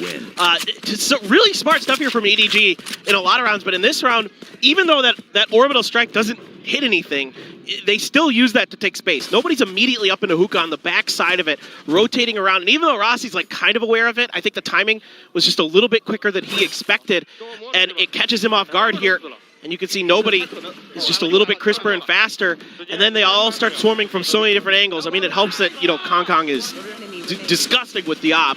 Yeah. So clean, so smart. But, it's the little things here for EDG. It's the little plays that they make with their utility to set up a player for success. And whether it be Kong, whether it be nobody, it doesn't matter who it is. They're utilizing their utility to give that individual player that extra advantage. Well, now T1 able to pick up that first pistol round. We'll see if they can do the same going into this second half. Try and take one step closer to tying things up. But aside from those first 2 rounds, the pistol into the anti-eco have not been able to string any 2 together. Yep. Rounds have been very separated. EDG, I mean, very close, a lot of these rounds. But EDG has been able to eke out the wins. They find themselves with an advantage, now shifting over to that attacking side. I mean, I will say, you know, at least these days, a lot of times this map can play somewhat defender-sided. So, you know, for T1, if you're wanting to maybe hang your hat on something, that could be it. But if my memory serves me correctly, I feel like sometimes with this Gecko comp, the defender side was a little bit rougher for T1. A lot of it was like kind of based on these really high coordinated executes that they could set up with the Gecko. But, you know, all things considered, a lot of positives for both teams, and especially T1. You know, bringing in a couple new players. You know, Zeta's not in the roster today, so your typical IGL, the guy who wore that mantle for the entirety of 2023, you've got to be impressed with what you've seen here so far. And EDG, you know, a lot of kind of cool little trap plays, trick plays. Gotta run. Okay, just get quite a bit of damage out here, the vulnerable. Very much assisting, but how long in the meantime going to be able to find Saya player? He's down just outside of teleport. Toxin screen down. Concom dead on the entry. Jets out of the fray here as Izu will be able to find nobody. Continues to push back up, and then Haldong right back through. Manages to find that elimination. Cleanup coming in. X-Crit now arriving, but they hear the footsteps. They know where he's at. He's got a ghost in hand. Needs to hit some headshots, and he gets 2 quick ones. 48 HP versus 80, however. Chichu, he just has a classic. Right click. He's pushing up. It could end him, but X-Crit gets the triple kill. The clutch comes through. And T1 will somehow, some way, get another pistol round win. This looked over. EDG's crossfires coming out of Uka so good. Just tearing T1 asunder. But then this happens. Oh my God. Oh my goodness. Please, more of this for 2024, X-Curate. More of that. I mean, just absolutely disgusting. This time around, looks like they will bring a Vandal into the fray here as well as a Bulldogs, and not just going to be the full Guardian squad for T1. Right there. It's an outside player situated up on top of truck. Kong dropping back down, shows his head. Okay, Carpe takes him a little second to respond, but eventually gets the headshot. Does get dropped by Chichu, but it's a quick trade back. Now the push out from Shower, side player putting a shot into one of the shoulders. Manages to spray down Haldong, and the cleanup will come through. So Carpe the only casualty, but with the weapon recovered, not much loss for T1. That's... Carpe's just... Sometimes, man, the flicks he has are just out of this world. Even though he's kind of a delayed reaction, like you said, didn't see the ponytail right away. It's like, bang, just inside. I mean, Chichu, great response, but... That's how we play. I mean, you know, sometimes you see it with like Sheriffs and Guardians and stuff with Carpe where he's just like so clean with it. You're like, okay, should this just be the gun used all the time? Oh, opt for Saya. Push up pretty far forward, but snakebite there. Keep him at bay. Curious if they anticipate this at all, given that it is just a bonus round for T1. You would probably not, but with how much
combo. This entire play here is to get Kong Kong dead. They threw everything, dizzy, flashes, smokes, you name it. But then Rossi, great play here. And then this is a double swing. The timing and the communication already looking good for Izu and Rossi at the end. And that's phenomenal. Timeout right away. No doubt about it for EDG. They need it. Want to make sure that you don't go out real fast in OT, 2-0. Yeah, need to extend this one. And we had multiple timeouts going through yesterday. The Korean casters are I having heard a them ball losing their mind over there. Yeah. But I mean, a 15-13 Sentinels versus Paper Rex, 16-14 in DRX versus Full Sense. They haven't really gotten into an OT and then had it be a quick cleanup. So perhaps this will be a similar case after trying to right the ship here, keep them in this. You know, I know that anything's possible with this, the way this map's been going. You can see that it comes down to these really fine moments where both teams throw everything they have. Okay, Saya's doing it too. That's what I like to see. But, you know, I love the way that T1 just says we're gonna... Oh, boy. Yes, yes, yes. Okay. Dueling operators. Kong Kong once again trying to bring this into play. He's expecting maybe some forward presence. They're both Pressure over applied, at A. but I mean, yeah, you see this heavy stack here. Blinded. It is just Saya player over on that A site right now. And EDG has to be careful of market. They're pinging the heck out of it because they got some contact off of the flash in mid. So they need to make sure that it's safe. It's going to back Hong Kong up just momentarily. They're going to have to use this. So this is kind of funny, you know, EDG's being overly cautious. Cost them that Trailblazer. Saya, let's see if he can find an opportunity. Oh, the smoke does not drop in here, and Kong Kong swings right into his line of sight. Gets the catch on the one, but EDG still pushing forward. Have control of this one, but they're still wary that Saya player is not here alone. We know that he is, but EDG is trying to suss that out right now. Seems like now they're sufficiently satisfied that it is just that operator in heaven with the rotations now coming through. The spike gets planted. Double approach getting ready to come up through market over towards short. Smoggy sending out the boom bot. Not going to find too much of anything as the Dizzy comes around the corner, but it expires right before the blind would have popped. Wingman getting ready to go off. Howdong trying to make his way into the smoke, and Carpe shuts him down. The swing comes through. Nobody able to find one. Smoggy gets the second. Triple approach now. They're in onto the site. Chichu finding one. They're holding this one though. Saya player, he's got a deep line. They're sticking it. Not like this, EDG! They think it's a tap, but it is not. T1 does not fake it. They stick it all the way into a 14-12 victory. And EDG looking so good here with this new roster. They are fitting in nicely. X-Curate, Rossi and Izu. Just a well-oiled machine already. Yes, Saya player is bonkers. Is absolutely just a stellar jet. But man, oh man, some great stuff. Not sure I understand that sign, but yes, a fantastic performance from T1. Absolutely gorgeous from them. And I mean, EDG, that's going to be one of those losses right there that is hard to shake off. We've heard from pros in the past, need to be able to just reset, ignore what happened, move on, get ready for the next game. Yep. But not only was this your map pick, it was also just a stuck defuse, one that you did not believe in at all. T1 just Enzo'd them by holding on to that. What a play. Ah, man. What a map. What a just fun map. Chichu had some nasty stuff. Yeah, I mean, both teams. Howdong had some good plays. Both teams playing out of their minds. But some of the decisions here working out, some of the clutch plays coming up from T1. Just a bit better to eke them across the line, to not be able to have that reset come through on overtime. So it is just a 14-12, but knowing EDG, a loss like that, doesn't weigh on their minds, it's going to be lighting a fire under them. No doubt. No, I mean, I expect EDG to be coming out, firing on all cylinders on the next map, for sure. EDG is just too tenacious. They've been there, they've done that. Definitely now one of the more experienced rosters we have internationally. You know, and we know what they're capable of. And so, you know, but again, you know, regardless of what happens the rest of the way, you got to be feeling great as T1. Like, you just came in here, you took a map off EDG in the first outing for some of these new players on this roster. Highly encouraging. I mean, and Bind is a scary map for EDG. Has been in the past. 42 wins, 16 losses all time. Now 17 losses. The last several times that they played it, I mean, you look at the teams that they beat twice against Rare Atom. A loss against Rare Atom, then a victory over Loud, over Billy Billy, over Giants. This is a map that they are very well versed on. So for T1 to come out and be able to get that win, that has got to be a very good feeling, especially with their map pick of Lotus getting ready to come up next. But what a performance from both of these Jets. Saya player eking out, though, with that win. 4 first kills apiece, close in the kills, close in the ACS across the board. But Saya player, those last several rounds for him with the open hand were just absolute perfection. He gets nasty, and you can see why EDG was trying to dodge him for as long as they could until they just ran out of options and had to try to take fights against him, and he made him pay. That he did. Well, we'll see if EDG can get paid back when we come back for the break, because we have Lotus coming up from map number 2. We'll see if they're going to be able to tie us up, extend this all the way into that third and final map, or if T1 will kick off the AVL with a 2-0 victory. Don't go anywhere.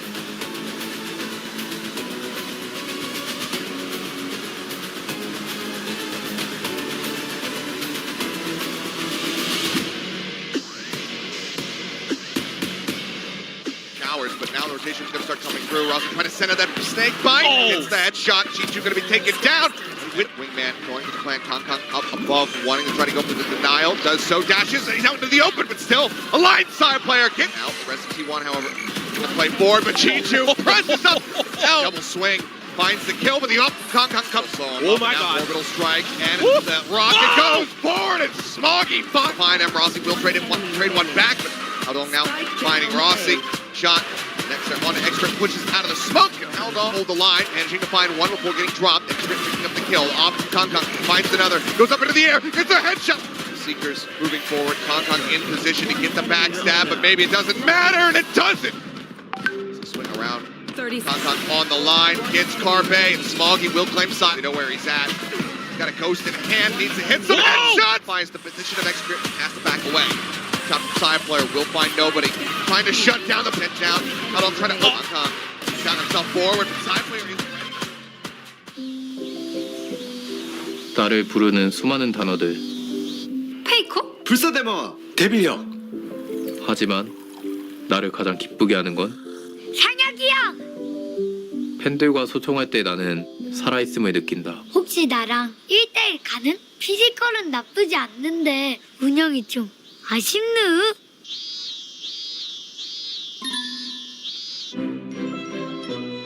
선수들과 직접 소통할 수 있는 개인 방송과 구독자 Q&A까지 아프리카 TV 팀 페이지. 사람들은 말한다. 이번 영상 무조건 싸워야 돼. 집중해보자. 프로게이머는 피지컬이 전부라고.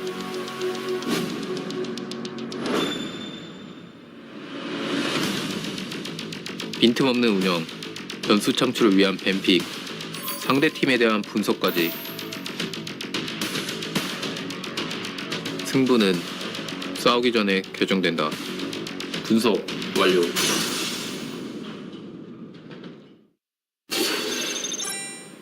상혁이 형, 예측, 실패. 미친 몰입감과 다양한 경품까지. 아프리카 TV 승부 예측 서비스. Một sản phẩm của VTV xem miễn phí và bình luận trực tiếp trên online, nền tảng livestream các giải đấu thể thao điện tử. Cháy từng khoảnh khắc cùng với các streamer.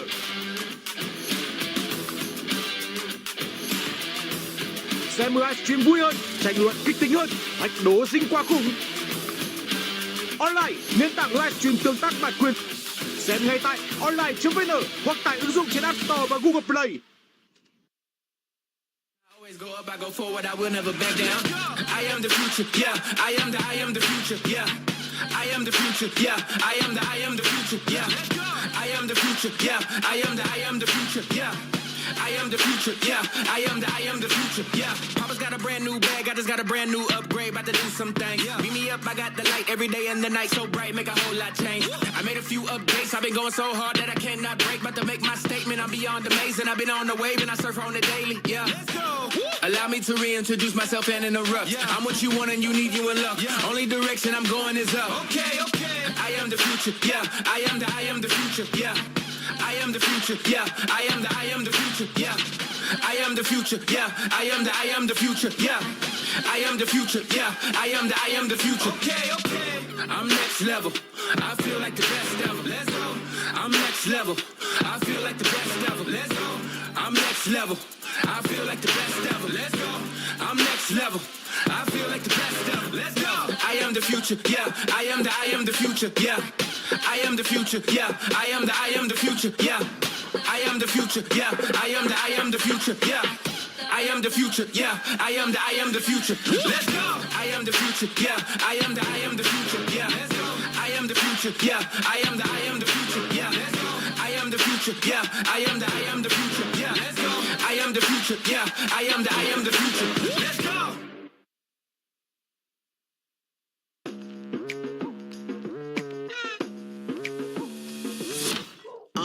I've been going hard from the night into the daylight, telling them all that yesterday's price is not the same price. Eating up what's for breakfast, I can tell you what it tastes like. Wake up and I see red and I still don't got no brake lights. Yeah, feeling super fly. I look in the mirror, see ambition in my eyes. Got more than one formula, they love the way I drive. Yeah, I've been a prize, there's no need to be surprised.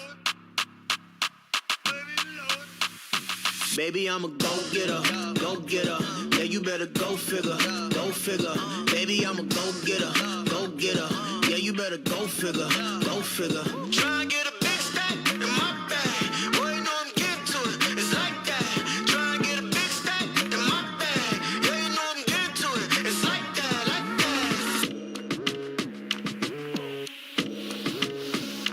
that. Hey. Never feeling the pressure, please not at all. I walk in when it's crunch time, leaves in the fall. Woman on me, only hit my name on a roll call. It's like there is no ground beneath my feet, I got no flaws.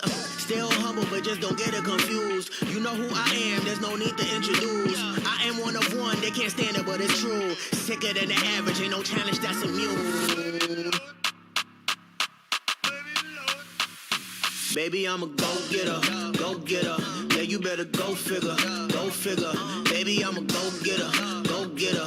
Yeah, you better go figure, go figure. Try and get a big stack in my bag. Boy, you know I'm getting to it, it's like that. Try and get a big stack in my bag. Yeah, you know I'm getting to it, it's like that, like that. Big stack in my bag. It's like that, like big stack in my bag. You know I'm getting to it, like that, like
And we are back. It is time to go into map number 2 here in our final series of the evening. T1 drawing first blood versus EDG. Took them down on EDG's map, pick a bind.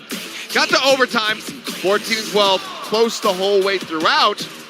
But now, time to see if EDG can reply and take us all the way into a map 3. Absolutely. Some Susanto fans there, as well as a player who had a Saya greater than Kong Kong sign. I don't know about that, but I'm fine. Yes, true. In map 1, it did hold up. Doesn't hold up in map 2, though, is the question. What's the glove? It looks like the Star Trek symbol, like the Federation. It's like symbol. sideways on it, yeah. Yeah. Well, maybe they're a Star Trek fan. That could be. Fan. Yeah. There's dozens of us. Dozens of us. Well, look at this. Oh my.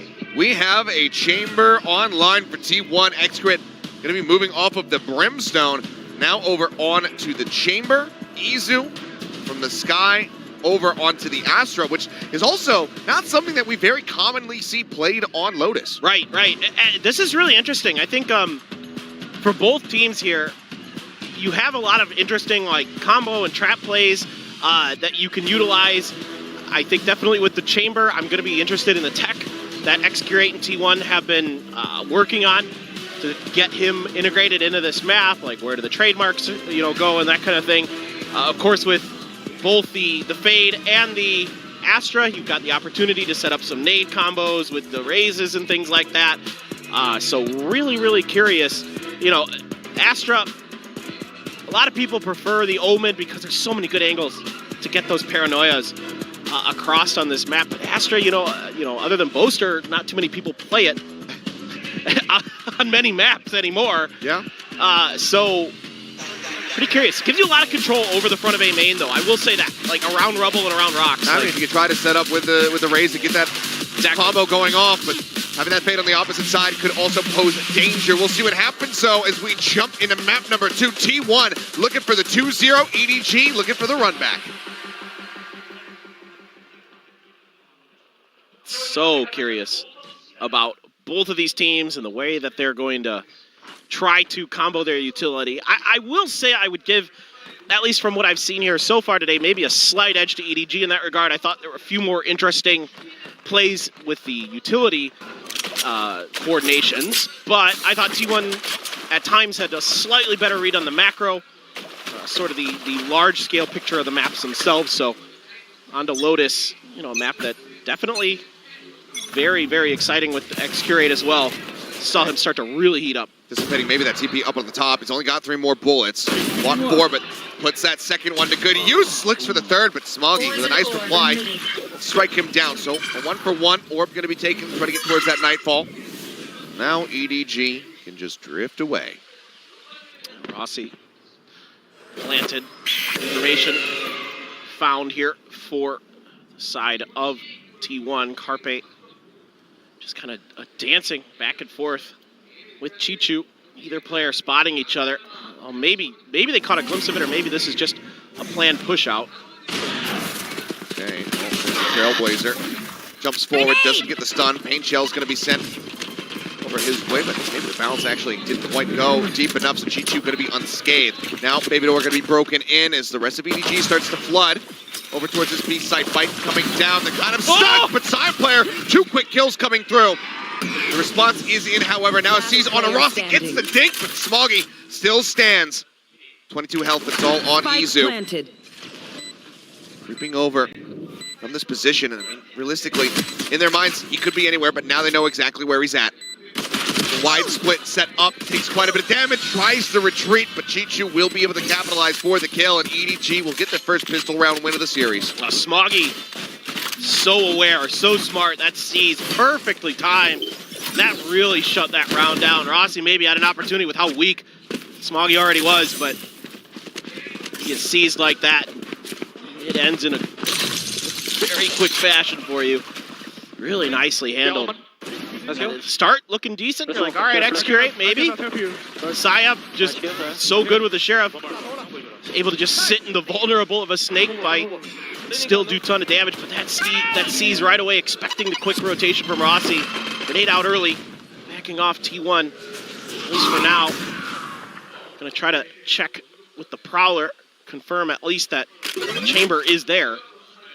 But off to the other side of the map, not much in terms of defensive presence here for T1. I'm a little bit curious to go for it with the Headhunter rather than the Classic. Maybe you're just trying to tell that it is only the chamber on that side of the map. Either way, EDG aren't playing in towards it. Now, down to just the 2 Headhunter bullets. Sees in the back of A over a drop, see if they can get a catch on anybody, but all of T1 is very much just outside of the sight. Spike planted. And given the weaponry, given the positions they find themselves in, we died a Spike? Yeah, I'm going to say maybe just a full 5-man attempt, but see the flank does start coming through. Chichu pressured over at Rubble, gets the headshot on the side player. They're looking for the stun. They do daze him up, but there's no line of sight, no way for Carpe to really capitalize on this one. Now he's been spotted. Walking on a bit of a hunt. Rossi swinging in from Baby Door, does manage to find one, but nobody will trade that right back. Just the one casualty. Now 2 is Carpe with his Guardian. Looking accurate as all hell. Gets himself a second kill. Time starting to tick away, but already good damage dealt here by T1. Not really going to be playing for this round win, but playing to try to take the weapons out of their hands. They'll take them low, but can't quite get the guns. Spike will go off, but Smoggy falls. Only had the Marshal in his hand, so it's not the biggest loss, but ultimately only taking 1 rifle forward into the bonus. That's pretty devastating here for EDG. I mean, Carpe again, you just give him these single tap guns, and he is phenomenal. Great shot from Chichu. They're able to isolate and identify him, and Carpe plays this so well. Not only does he get 2 kills, but he knows that if he can keep him pinned here, he could potentially get both of them with the Spike explosion. Like you said, yeah, it's only 1, and yeah, it was only the Marshal, but he'll take those, and now Rossi with that Odin going to be looking to lock it down, and yeah, there's that TP out. Doesn't go for the overstay, just gets the hell out of there. Carpe playing forward, ready to meet them here. Clear out on that haunt. 2 kills going to be found. Chichu with the stinger, able to get Carpe. Now Easy going to be taken out as well, but extra Inside player have the cleanup. 2 casualties here on the T1 side of things as they get themselves on the board. Okay, you don't lose the Odin. Not the end of the world at all for T1, and good little piece of work there, just holding it down. Now you start looking to see how EDG is going to spread the map. Right on point, just sitting in there right underneath the haunt. Ready for it. X-Curate stepping into the snake bite. Get those last couple kills. Side player went away from the showstopper. Smoggy went away from a Nightfall. A couple ultimates that could come into play into this round. Carpe close on the Seekers. Rossi. Just tap on that door. Yep. Rossi ready for the spam. They're straying away from it for the time being. There's the open up. So, yeah, I mean, you knew he had a note in the last round, so you know that he's going to be playing on this side of the map all the same. It's a matter of whether or not he can find value. I think Mike going to be thrown down. Kong caught over by stairs, trying to advance forward. Nobody as well wanted to push in, but he's on top of the vulnerable. On top of that bite. He ends up getting dropped. With how long at 51 HP. All the saves might have to be made pretty early here from EDG. Kong seeing if he could use that small, narrow spot with a toxic screen. Carpe still closer. The Prowler cleared out. Smoggy kind of getting that fadeaway headshot. It's going to be good for 1. Side player rotates back in to watch the front of B. Catches Chichu. Again, just losing 1 player. T1 pick up 2 rounds in a row to tie us up. Yeah, I really like the discipline that we're seeing from T1. They're reading some of these cheeky plays that EDG is trying to get away with. And the season there, I think, on Rossi, he's able to just lock it down this time. With that Odin, makes things a little bit more comfortable. And then some let's goes. Yeah, absolutely. Now you've got the showstopper. Now you've got those Seekers. Nightfall as well. But a couple Marshals, a couple Sheriffs, and a Stinger for the side of EDG. Let's see if we can find some value there. But smoke going to come down. Oh, X-Grid finding nobody on a walkabout. Was trying to drift over towards Rubble. Got out in front of that Viper wall. There's a kill now. Rossi is at top B. Chichu dead. And the likelihood of being able to find much value here in this round is dwindling for EDG. Side player just out of range of the paint shields as well. Just couldn't get deep enough to find anything. Oh. Haldong will get a nice headshot. Takes out Sayap and Carpe. I don't think they are ready for him this close, and they are not. Finds the kill. Easy joins in. Pop flash out. Carpe on the hunt. gets himself a second, and T1 gets the lead. Gotta like what you're seeing here for T1. You gotta like what you're seeing out of X-Curate on those off angles, able to hold that down, able to be that chamber that you need him to be. You know, like we see this with Laz, for example, where he's so good individually that he can just hold an angle by himself, and you know he's good for at least one. You know he's good to keep that lurking player in check. Very, very encouraging. Teamwork as well, solid. But yeah, against Nico, okay, sure.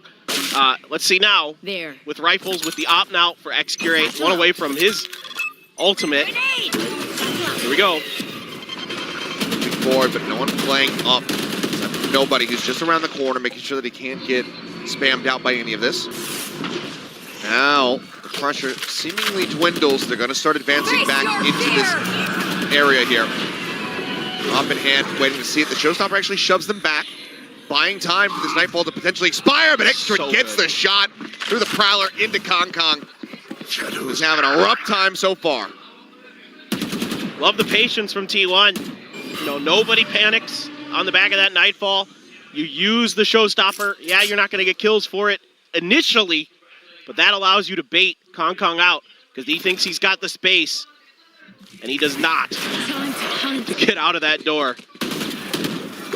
Okay, Saya trying to play off the back of the Trailblazer. Carpe maybe going to set him up with a flash. No satchels though. Yeah. It doesn't have any quick exit, quick entry, and that Jiggle Peak not going to be enough to actually swing out wide, and as Smoggy goes for it, Saya player at the ready. Just domes him. 30 seconds left. Holding a narrow angle over at A. Here's the tap on the door. Couple teammates nearby. Nobody pushes forward. Might be able to see a pixel out of place. He needs to get across the wall before getting in the line of sight. And spots him, but it's just not enough. The wallbang at that distance cannot find the elimination. 10 seconds left. Seeker goes forward. Carpe interrupts the plan. Now it is just on Chichu, but X-Curate continues to look absolutely excellent. When it comes down to this opping on this chamber, 4-2. A triple kill for him. I mean, ult's been online, but when he got an op in hand, you can hand it over to Saya. It's true, you could run the double op. I mean, this is just, everybody here is so patient. And again, the coordination for T1 looking really, really stellar on their map pick. They seem like everyone knows how to react. So the protocols here are so good for T1. Like specifically the way that they react to that Nightfall. Everybody knows exactly what their job is. Everybody holds where they're supposed to. You know, X-Curate is very clean with the op. I'm not super surprised by that, given his history as a professional esports player. Oh, man. Whoa! An explosion of death disease who finds two off the back of Kong Kong going down. They managed to find one, but Paranoia will connect, but not before Carpet finds the kill, and X-Curate get himself a second once more. 5-2. T1 starting to run away with this map. And that is going to be the timeout coming in from after. Yeah, and now you've got all these ults, so it's time to go into the playbook for EDG and dial up something big. Find a way to get some value, maybe try to hit the C site, use that lockdown or something, or the Viper's Pit to clear the space, get Kong Kong with that ult to clear the back of sight, get the plant down, get your post plants, and hopefully make it go from there. I mean, one of the things we were talking about was how much EDG has been doing in this offseason, how proactive they've been, how many tournaments they've been having to play in, because, you know, the qualifications on the line as far as that Ascension tournament's concerned in China, you know, yada, yada, yada. They played in so much stuff, whereas T1, we haven't seen much of them. True. And very that true. Means that EDG, who don't change up compositions very frequently, you have so much tape to watch. Yeah. They were playing in a tournament where they had to go through a lower bracket, so they had to play even more games, put even more on display. And it seems like T1 have absolutely done their homework because they have a very good idea about how EDG wants to approach this map. Yeah, absolutely. No, I think you're absolutely right. It seems like at every twist and turn, there's a response ready by T1. They're drilled for everything that, you know, EDG likes to do. Every time EDG likes to try to pressure a corner, play an angle, up close and personal, you know, you see like Saya and Carpe right there with their utility, ready to deal with it, ready to have an answer. The angles held by X-Curate, very well thought out, very disciplined. So now is EDG. It's time to dig a little bit deep here. And look at this T1 stack onto the C. I think they were expecting an attempted C hit, but this looks like a B hit. This looks like they're going to set up potentially crossover. from the door at A link, and they're using their utility to try to clear that space. There is Saya here with the Astra Stars. He's on a line, but Excurate, I mean, the door opens up, he hits line of sight. That's Chichu gone. All he does is plant the lockdown, and then he just falls apart. Kong now starting to jump forward, Gravwell helping to lock him into position. Tane does get the catch onto one. As the pit now going to be dropped in. I mean, yeah, tension is running high at the moment here for EDG. The showstopper could be huge, and you know that there's somebody just around the corner. And that is going to be the showstopper sent in, and we'll be able to find Rossi. Kong does get whittled away at 24 HP remaining on him. His side tries to spray out, but even with the low health, Kong holds down that top B position. Izu now gone. Extra swinging around from behind. Spots one. Smoggy dead. 3v3 now remaining. Nobody spotted, but they cannot take him out. The pit will stand. Excurate, he continues to do damage. With the economy here from EDG, holding onto these weapons would be damn nice for them, but it's only going to be the two that they carry forward, but they will at least stop the bleeding, stop the win streak, and get themselves up to 3 rounds. Yeah, EDG throws literally everything they have, except for Haodong's ult, but you know, that's the Omen ult. That's not the same thing. Yeah, I mean, again, T1 reads this, so this is a great, well thought out, deep play from T1, because if they try to push C, you've got like the stack there. Nobody. That is disgusting. That was such a nasty shot. That's freaking disgusting. But if they don't push C, you've got a pretty good idea that maybe they're going to try B with the ults that they have available, right? With the lockdown and the Viper's pit, yeah, they can go A, but it's easier to set those up towards C or B. You could open up that door and set up Excurate. Yeah, the round doesn't go T1's way, but they made EDG invest everything for it. On very narrow margins here, our EDG just not quite giving. Line of sight over. Excurate is going to be waiting. Tries to go for the shot, see if he can get some timing. Carpe now also revealing his presence here over at Mount. The C sent out, not going to be finding much of anything there. Side player continues to hold the line. Now nobody going to be dropped, and that is going to be the spike. Drop down on the floor. Haodong quick to grab it. Snatches this one up. The rest of his team not in position to take a sight, so he can't just use it from the shadows to try to go get a quick plant. Instead, it seems like ultimately this A site is still where they want to end up, but Izu not going to get hit by that paranoia. The kill's still found. Haodong low on health, however. Rossi waiting for some sound now, decides to go ahead and try to break the door. Still some doubt. Spike planted. Chichu, however, yeah, really late lurk. Push forward though. Kong trying to investigate drop. Side player is there. Shadows traveling. The dog. Oh no. 5 HP. The Trailblazer comes in. Carpe getting the elimination. The jump shot. Excurate will get Smoggy and Chichu. He's still back at Baby Door. They know exactly where he's at. He can't do a damn thing. The push-up comes in. Excurate absolutely crushing it. Don't even start T1 that shit here, mate. will answer right back in round 9. Now move up 6-3, and again, defender side. Yep. Just think about how nasty this setup is for T1. We got Saya player. We know how good he is with the op. Now we're getting to see Excurate, who's... We very rarely see double op setups. Yeah. It's not something not Pacific. It's fairly risky. Yeah. You know? But they're making it work. He's 15-2-0. Oh my god. That is pretty nasty. This is disgusting. Well, just think about like the other risk you're taking. If you drop this op over to the Kong, you know what I mean? Like, that's scary, but the confidence here from T1. Just the execution from Excurate. Impeccable. He hasn't even had to use his ult. Why? He's not dying. Who cares? Nobody drifting across. Gets himself over towards Rubble.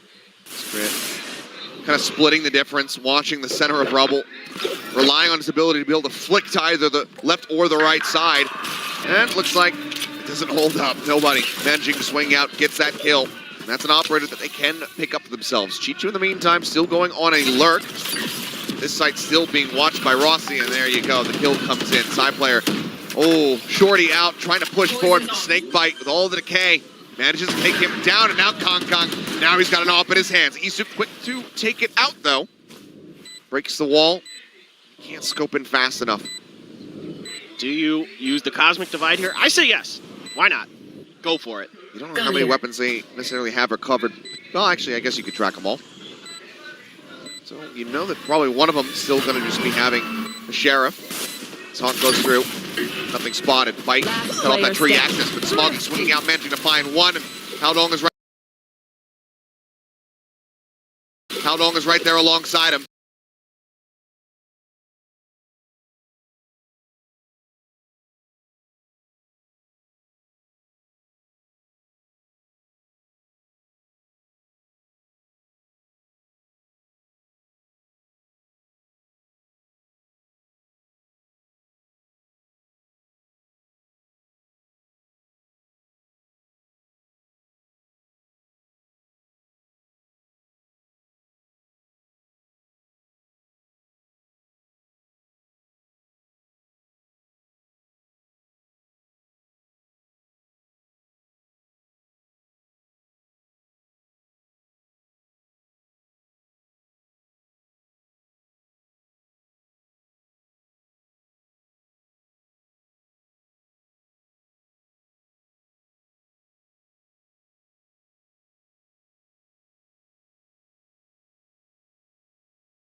after any sort of noise before trying to make the play. Does get off the angle. Poison Orb now thrown down. Pushed up. Smoggy swinging up from tree, trying to find a target. But Carpe takes him out. Rossi now moving up. Kong will be able to give a parting gift kill over on the Saya player before getting taken down. The plant will get started in 10 Izu. seconds left. Hearing that noise, there's at least one top B. And this could be a monstrous backstab play.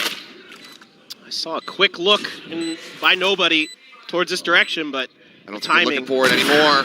Shot from Xgrit finds Howdong. Now their attention has to be paid in towards the site, so Izu absolutely going to be getting some value. How patient does he go? So he just goes straight in for one of the kills. The swing out, Chichu finds Rossi. There's one behind him, but he can't deal with it. Izu will find the kill. The bank is broken, and T1 gets the double digits. The bonus. Surely a timeout. You think so? Yep. It's just incredible. I mean, they're reading the map so well, and EDG is just not quite reacting to the information in the utility as well as they should. And the big thing for me is that paint shells, because normally that paint shells is deeper to clear the utility like you're talking about, but it came up short, and that should signal alarms to you that this isn't necessarily a C hit. That is an orb play. Maybe we should shift our weight to the other side of the map a little bit. Well, the timeout has been called is after. And this is the second one of the map. T1, I mean, Autumn, he's just been coasting so far. Hasn't felt the need to really intervene whatsoever. This is after throwing everything that they have at the rest of this one. But it's a huge deficit to try to run back. Yeah, Autumn was pretty excited before this map when I saw him in the hall. And with good reason, it seems. He felt really confident about this. And, he said, execute on chamber. And he goes, trust me. That's all he had to say. Okay. And he was right. Well, so far, trust absolutely earned, because this is a whale of a performance from Xgrit and just from T1 overall, because, I wasn't sure what to expect. Hearing, okay, Carpe, he's going to be the one who's IGLing today. Zeta, the guy who, once he picked up IGLing, was when T1 started looking really good during this season. He's not on the team today. Yep. Super curious. But so far, it's been looking gorgeous. 26-0. Yeah. He's insane. He's just absolutely so clean, so disciplined, knows all the angles already. Oh, that jiggle peek is out of the spot. Howdong, and he will get a nice little headshot through the corner of that archway there. Barely gets out. Rossi will be able to escape, and Carpe has heals, so he'll not be quite as worse for wear. The three-man setup starts coming through here from EDG on this C site. See, Prowler out towards B, cleared. And the Sheriffs have been great for EDG, but they've been on them too much to really get the value out of these rounds that they would like. Okay. Made it into backwater. Seekers let loose. Drives them away for a brief little moment, but nobody continues to inch forward. Gets himself right here alongside Waterfall, but now has to back away as the flash connects. Spray in, damage dealt, kill found. Do they know that there's another one here? Izu's just a frame off for being able to get that kill, but he knew. Gets the reload off and does manage to find it. Nobody had already taken so much damage. Small gain of Howdong now.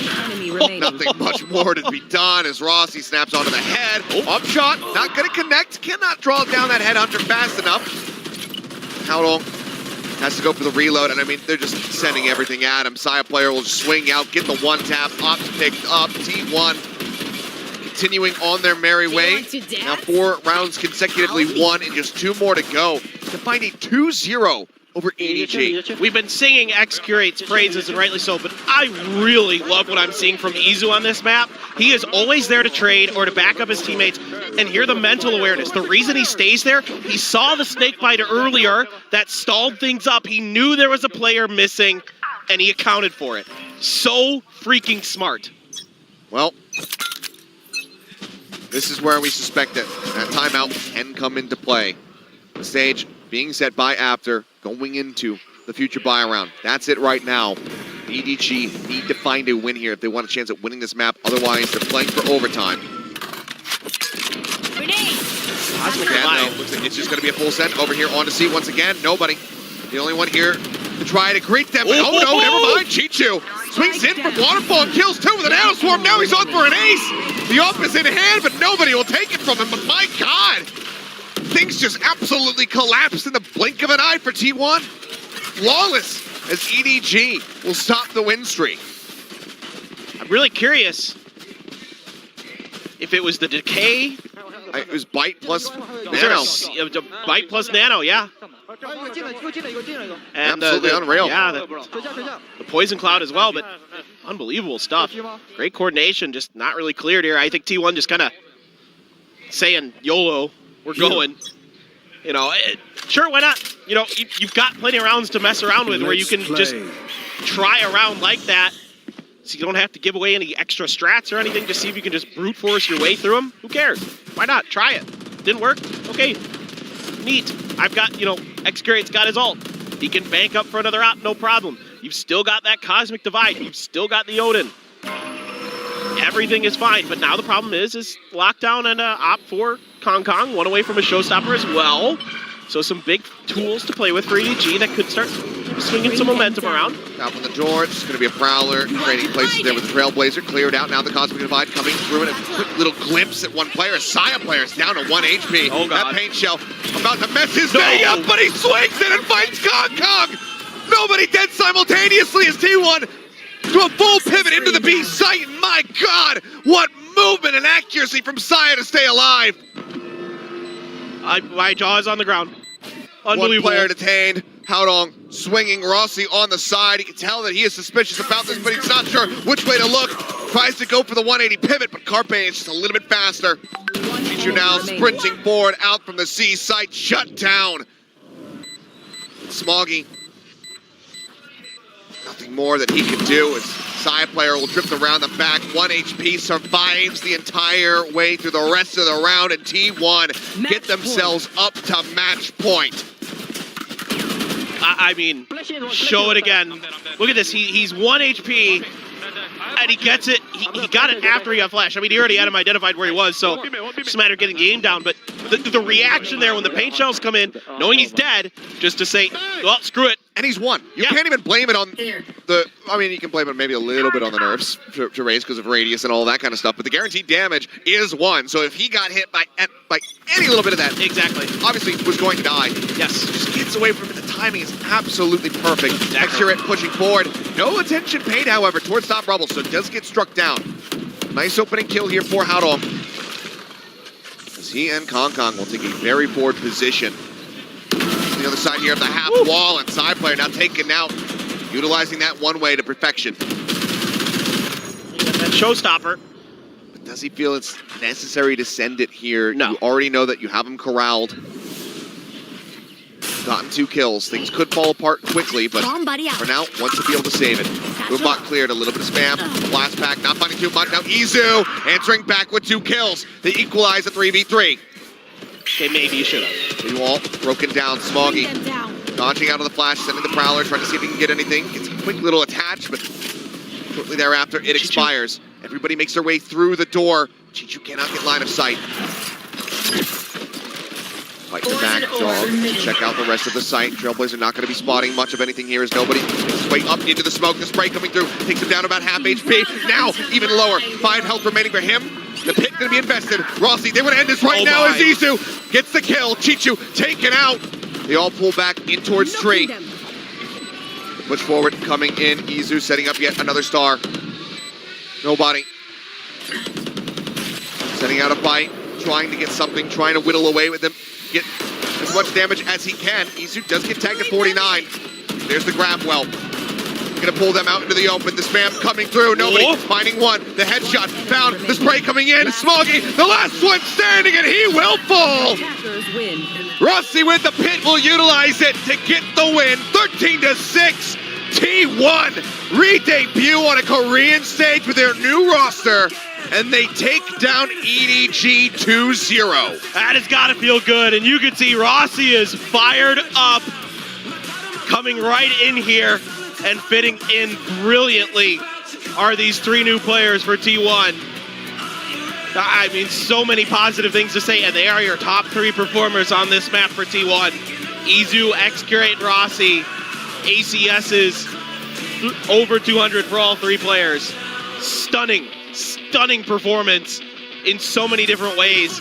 I mean, yes, X-Curate, phenomenal on the defender side, but Izu taking things over there on that. The awareness from Izu is so good. He almost never got caught out of position. I can think of that one Kong, hold where he caught him crossing on an odd man situation anyway. I mean, it was very unlikely they were going to win that round. Just brilliant, top to bottom. And I can see why T1 was so high on these new players. Well. What a performance from T1, and it seems like the critics, the concerns, all of that, silence for the time.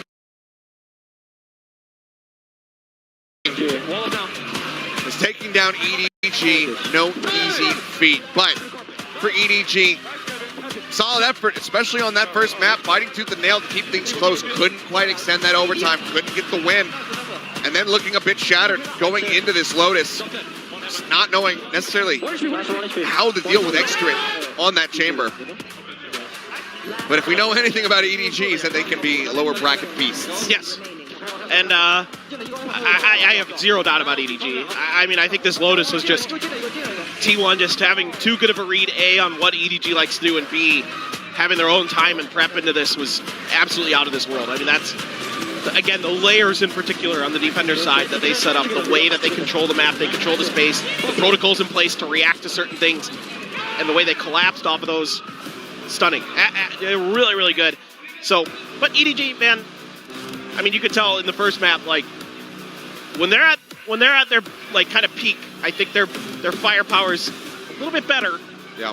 So that's something to be concerned about potentially for T1, but that's neither here nor there. That's the future. That's future T1 problems. Well, T1, they get a bit of time off to try and prepare for their next matchup, which of course is going to be versus Team Liquid. A clash of two of the largest organizations in esports, period, in that upper bracket to see who is going to be sailing forward in auto qualifying out of the group stage. But as you said, I mean, I'm not sure how he did it. Isu was able to overtake, Brosaken here with his incredible chamber performance. But 21-9, Brosaken, some nasty stuff. Hey, it works. It's good. It is really good. That's I hate to admit it, but it's quite good. What a play! What a look from T1. Yeah, you saw the truth. I didn't know. I didn't know they had it like that. I am. At times, I can find, those small nuggets of truth in the existence of Valorant esports. And this time around, I did it. Yep. I didn't do it with Fancy United. I didn't do it yesterday. Wait, yes, we all had the same ones yesterday. Yeah, we all kind of messed one up. We got one right. But I almost went with Sentinels yesterday, but. Well, either way, this was an absolute joy of a performance. We didn't go all the way to 3. That would have been great. Seeing Sunset again, I think, would have been awesome, especially to figure out, how both of these teams are going to be piloting that. I think it would have been a very good option for, the Gecko to maybe come back out again. Sure. For the side of Carpe, given what we saw Paper X were able to do versus Sentinels with that pick. So we didn't go the full distance, but we still also had a hell of a time. This was a very entertaining series. But let's go ahead and see what we have to look forward to tomorrow, because tomorrow is a stacked day. For all of you who have been staying up late to watch these matches, rejoice, because we're going to be starting a little bit earlier. For anybody who's been waking up early to watch these matches, you kind of screwed, because you got to wake up several hours earlier. But we've got Sentinels versus DRX, Paper X versus Full Sense, and then some eliminations at the end of it all. Long day tomorrow. It's going to be a long day with 3 matches. The next 2 days are going to be like that, by the way. Yep. So you can set your alarms in advance for tomorrow and the day after that. And then we'll be back to some two-match action to see who's going to be the champion. But we, of course, do have an interview down on stage with Jen, so we'll throw it over to her.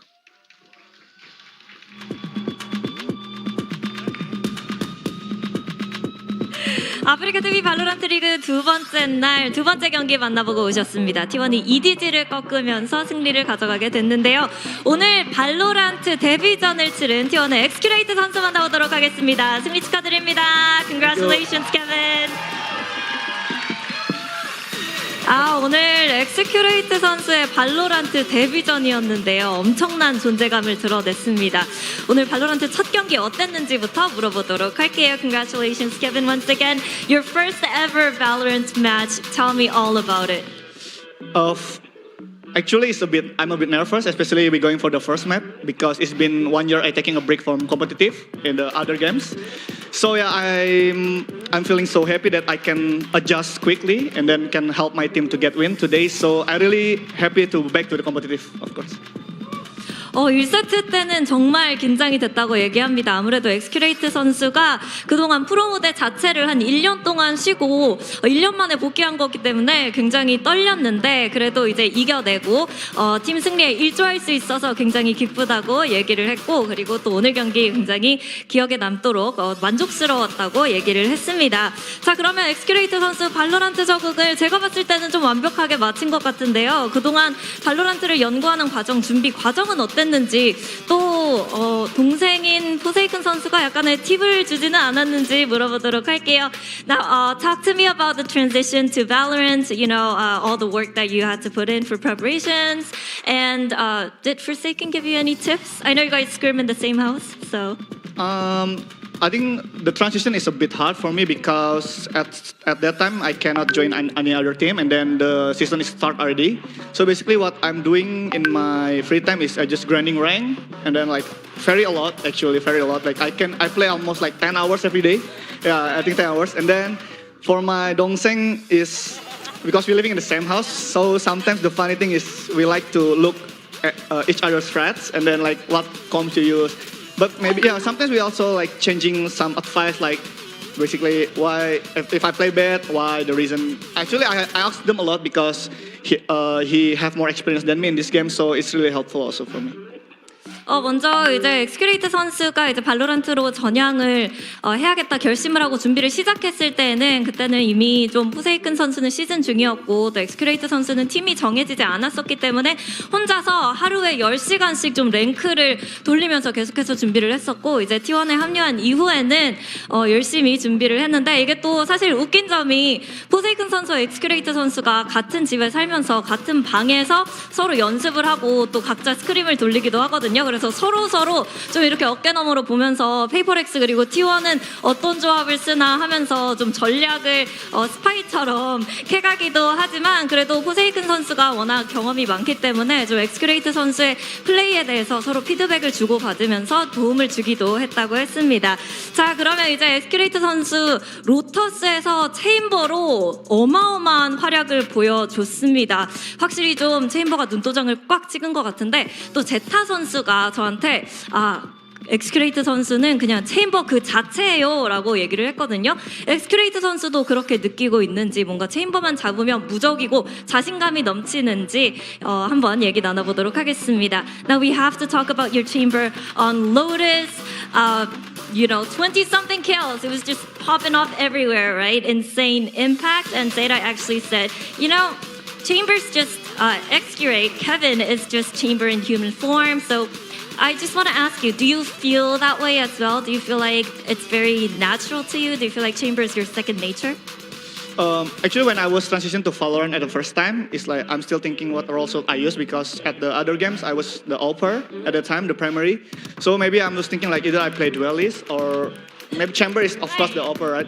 Then I was thinking like because in my team right now we have Saya.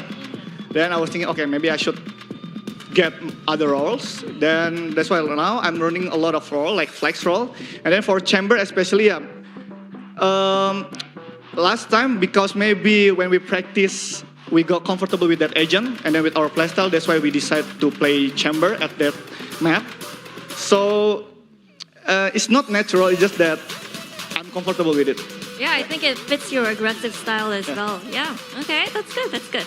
일단은 사실 T1에 합류를 하게 되면서 좀 어떤 롤을 맡아야 하고 어떤 역할을 맡아야 할까 좀 고민을 하던 와중에 일단 좀 예전에 프로 경기를 했던 다른 게임에서는 스나이퍼 역할을 했으니까 내가 그냥 뭐 타격대를 맞지 않을까 했었는데 아무래도 사야 선수가 그 역할을 잘 해주고 있다 보니까 여러 가지 요원을 하면서 팀에게 어떻게 도움이 될 수 있을까 좀 약간 플렉스 포지션을 염두에 두고 좀 역할을 어떤 걸 할까 고민을 해봤는데 해봤는데요. 그런데 이제 체인버를 잡았을 때 아무래도 체인버가 이제 오퍼스로서의 역할을 할 수도 있기 때문에 한번 시도해보자라고 했고, 다행히도 좀 엑스큐레이트 선수 스크림 결과, 연습 결과도 좋았고, 또 개인적으로도 성향도 잘 맞다고 느끼기 때문에 굉장히 지금으로서는 내가 체인버 그 자체다라고 단언할 수는 없지만 그래도 굉장히 좋은 요원, 잘 맞는 요원이라고 생각한다고 합니다.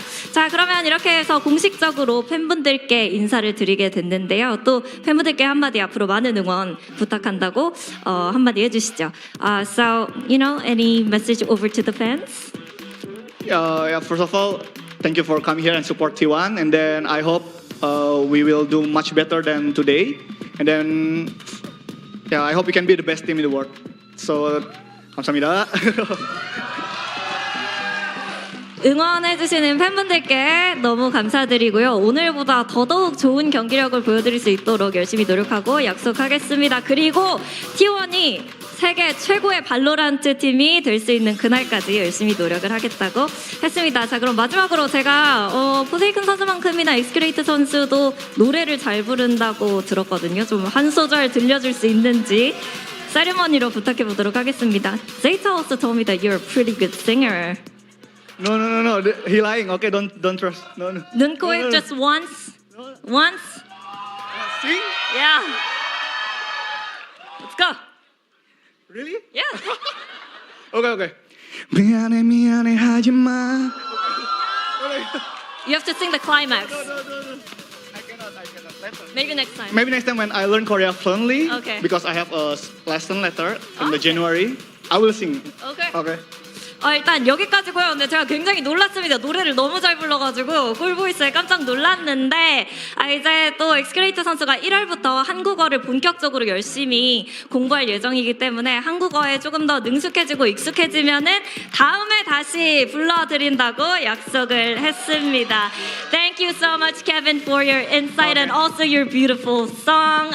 Hope to see you later. Okay, thank you. Congratulations once again. Now, everybody, that is all we have for day 2. Tomorrow we have a 3-game day. We'll be coming back to you 2 p.m. Korean Standard Time. So we'll see you tomorrow.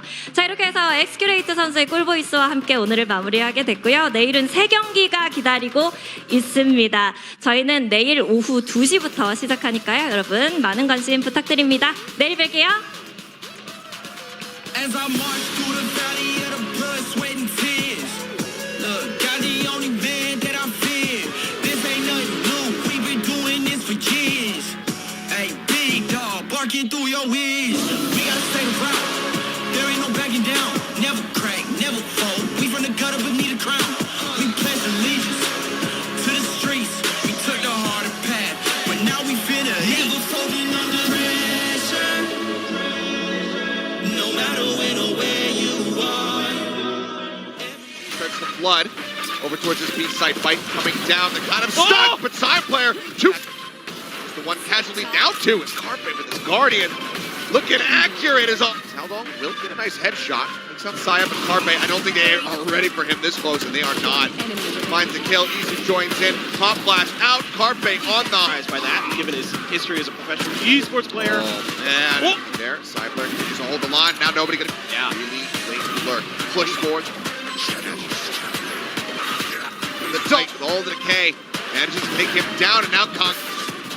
Oh my God. Dropped on C. All in hand. Good. Push up into the smoke, and Rossi. Push out. Rossi, the instant headshot and the follow-up. It's all on Smoggy. He will find Towards this direction, but not timing. looking for it anymore. Shot now has to back away as a flash connects. Straight in, damage dealt, kill found. Do they know that there's another one here? Isu's just a frame off for being able to get that kill, but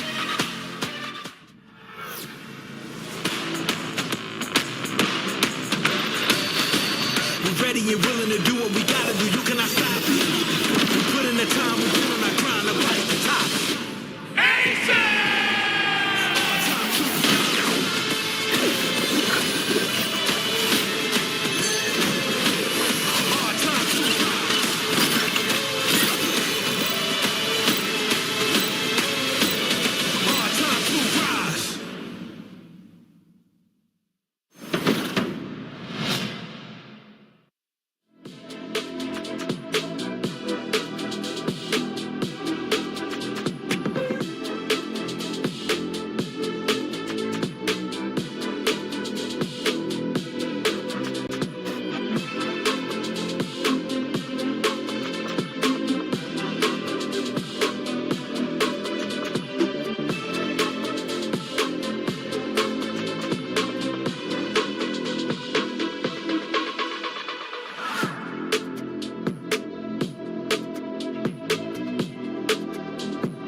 you